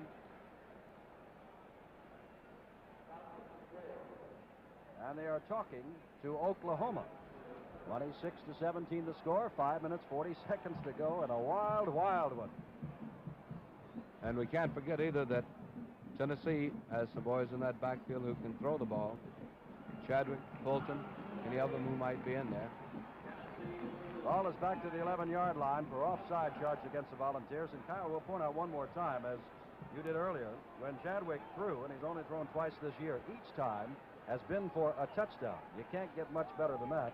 No. And Bobby Stevenson of Oklahoma, to give credit where credit is due, he has 3 interceptions, and each time, including tonight, he has gone for a touchdown. Now Charlie Fulton has moved in to replace Dewey Warren at quarterback. He can run and throw. He's running out, looking to sprint. Passes to Chadwick. Chadwick inside the 5 and down near the 3. He'll be shy of the first down, but not by much, and it'll be 3rd down. And a tremendous block put on by Richard Pickens, number 34, the fullback, leading the play. For those of you around the country who I am sure are interested in the injury to Granville Liggins, a dislocated knee, the initial prognosis. Now with 3rd down. This is the replay, and you'll see the block by Pickens, number 34, right to the left of your screen. Fulton going now, cutting back, trying to get down, either for the first down or the touchdown. He is close to both. Let's see where they mark it. Ball is marked on the 2. And it's 1.5 yards away from a first down and 2.5 yards away from a touchdown. Joey Grayson has come in. It is 4th down. And Tennessee is going to call timeout. Charlie Fulton is going over to talk to his coach, Doug Dickey, to see what in the world he must do. Action will continue here at the Orange Bowl. The score, Oklahoma 26 and Tennessee 17. Charlie is gift shopping for something his wife's always wanted, AC spark plugs. Gift wrapped in beautiful packages from General Motors. GM uses only AC plugs, so he'll get full-time firepower in every Chevrolet, Pontiac, Oldsmobile, Buick, and Cadillac. He could give her ACs in this package, but you know how wives are.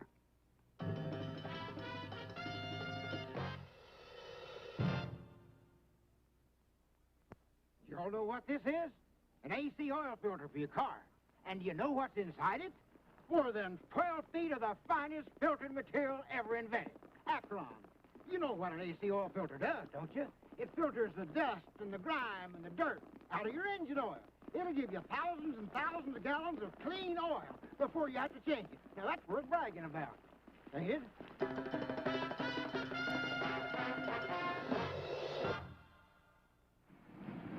There's the clock, 4 minutes, 36 seconds to go. 4th down, 1.5 yards to go for the first down, 2.5 for the touchdown. Dewey Warren is coming at quarterback. Warren hands to Chadwick. Chadwick, I am sure, at least has the first down. First down and goal to go. One of the Oklahoma players, Jim Files, raced off the field for the moment as you watch it on instant replay, thinking they'd held him. And that's what did it, that dive. Up and over. Now 4th down. Or rather, first down and goal to go after the 4th down. Warren goes, touchdown.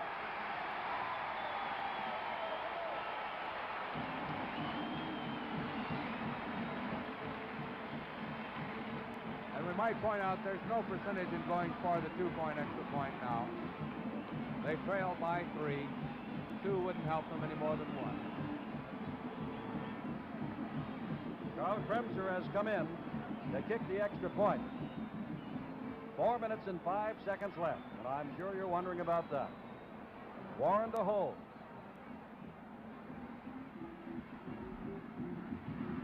Kremser's kick is good.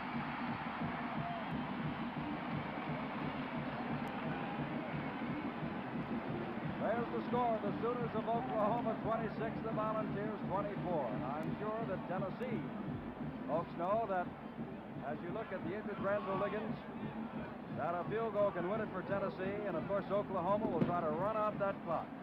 Our thanks to the Orange Bowl Committee and its president, Bill Lantab, the executive director, whom you just met on camera, Ernie Seiler, and its assistant, Dan McNamara, also Hal Fleming, the publicity director, Jack Hodling, and the entire Orange Bowl staff.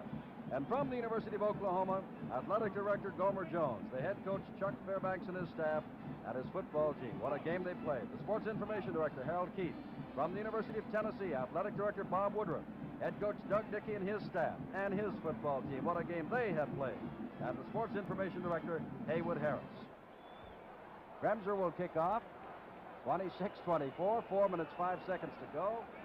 You've heard it said many times before, but this is an Orange Bowl classic. Kremser kicking to Eddie Hinton.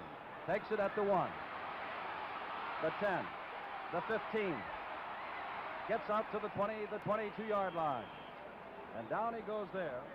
Knocked down by Mike Duke, a junior from Florence, Alabama. They'll mark it at the 21 with the time 3:56, Kyle, and Oklahoma has the clock to eat up if it can. And if anyone was looking for the onside kick there, I think the thinking, at least as far as Tennessee was concerned, their defensive unit, with the exception of that one interception, it's been pretty much their whole ball game in the second half. They've been holding them. They've had a hot hand. They figure that they can do it again with this much time remaining. 3:56. Oklahoma has never been behind and would not want to fall behind now. And look at Steve Owens. First down out across the 30 to the 33. Oklahoma continues to use its tailbacks, Ron Schatz and Steve Owens. Now, because we may have to leave the air in a hurry, we'll tell you that Bob Womack scored on a 7-yard run in the first quarter, threw 21 yards to Eddie Hinton in the second quarter. Steve Owens scored a touchdown from 1 foot out in the second quarter, and it was 19-0 at halftime. We'll give you the second half action in a moment. Killingsworth to the right. Stable to the left. Again, it is Owens, and this time it gets across the 35 and to the 36. In this wild and woolly second half, Jimmy Glover of Tennessee put the Volunteers on the scoreboard for the first time with a 36-yard pass interception returned for a touchdown. Later, Charlie Fulton, just 2 minutes later, set up by Weatherford's interception, scored from 5 yards out, made it 19-14. And then Kremser kicked a field goal of 26 yards to make it 19-17. Bobby Stevenson returned a interception for 26 yards to make it 26-17, and Warren has just scored for Tennessee as Owens carries the ball again. And here we are, all 77,943 of us, with 2 minutes and 40 seconds to go, and it's 26-24. And Tennessee obviously has tightened up its defensive unit.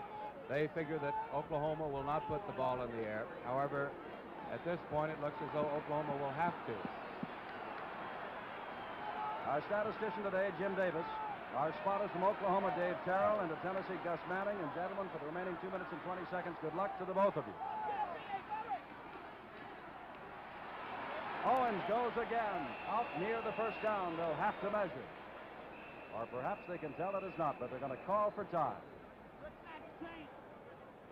2 minutes and 9 seconds to go. They are saying that he did not get the first down. At least that's the initial indication. Bob Kalsu, the All-American strong side tackle from Del City, Oklahoma, is standing there, number 77, and he would like it measured. From our vantage point, Jim, it would look to be about, a half a foot. But you're close. We're in the wrong vantage point. But it is still short. Now it is fourth down. Oklahoma has the 2-point lead. Gordon Wheeler, the punter, is still on the sidelines. On fourth down and inches to go in Oklahoma territory, apparently Chuck Fairbanks has given them the go-ahead to try for it. Hinton in motion. Owens with the ball, and I don't know whether or not he got it. Chuck Fairbanks took a whale of a gamble, and they're going to measure. Now they say, no, sir. First down, Tennessee.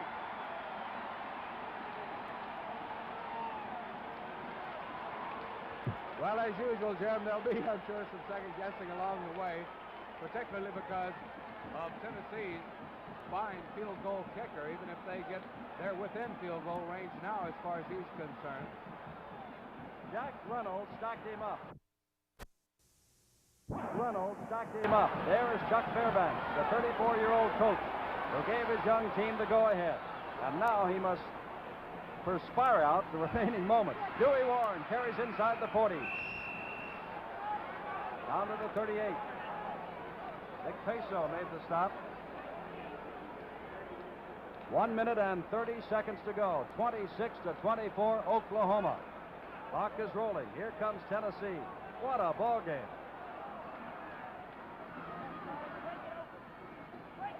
Warren hands to Fulton, and down he goes with Kretschmer. Kretschmer, the senior from Oklahoma, replacing the injured Granville Liggins, number 55, made the tackle. Clock is still rolling. Our production stage manager has been James O'Gorman, and our thanks to him. The ball is at the 39. Third down, 7. Tennessee not calling time. 55 seconds to go. In motion comes Chadwick. Warren with the ball. Setting up, lots of time. Now throws it short and incomplete at the 34-yard line to Richmond Flowers. That stops the clock. 45 seconds to go. I think Richmond Flowers and Kenny DeLong got a little mix-up in their assignment over there. They were both standing, I would say within 5 feet of each other. Finally, Warren had to, I think, and almost intentionally throw that away.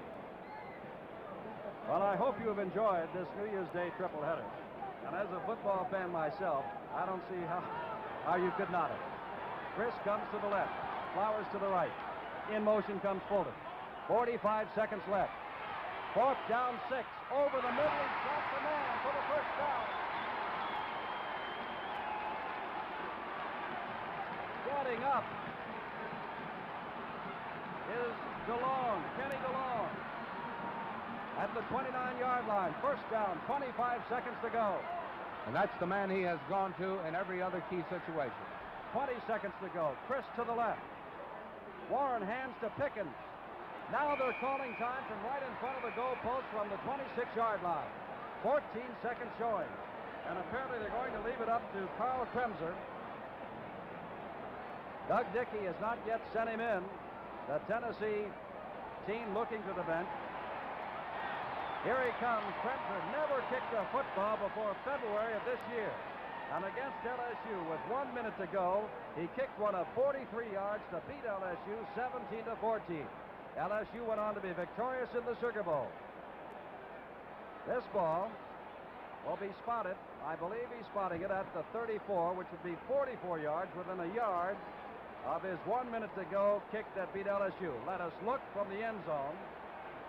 Kneeling is Dewey Warren. 14 seconds to go. Carl Kremser, the youngster from Germany, who was found by the boys at Tennessee and reported to the coaches last winter, will try it from the 33. It'll be 43 yards again. Can lightning strike twice?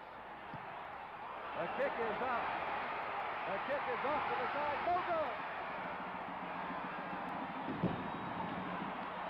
Oklahoma goes wild as Tennessee walks dejectedly from the field. 7 seconds showing. And for a moment, the big gamble of Chuck Fairbanks, Kyle Rhodes, almost backfired. And now it's just a matter of running the clock out as far as Oklahoma is concerned. And as you have said, Jim, what a ball game. The winning touchdown will go down as a 26-yard pass interception by Bobby Stevenson, returned for the score, if that score stands up. And the way this game is being played, with 7 seconds to go, we'll just wait. Falling down is Warmack Royal.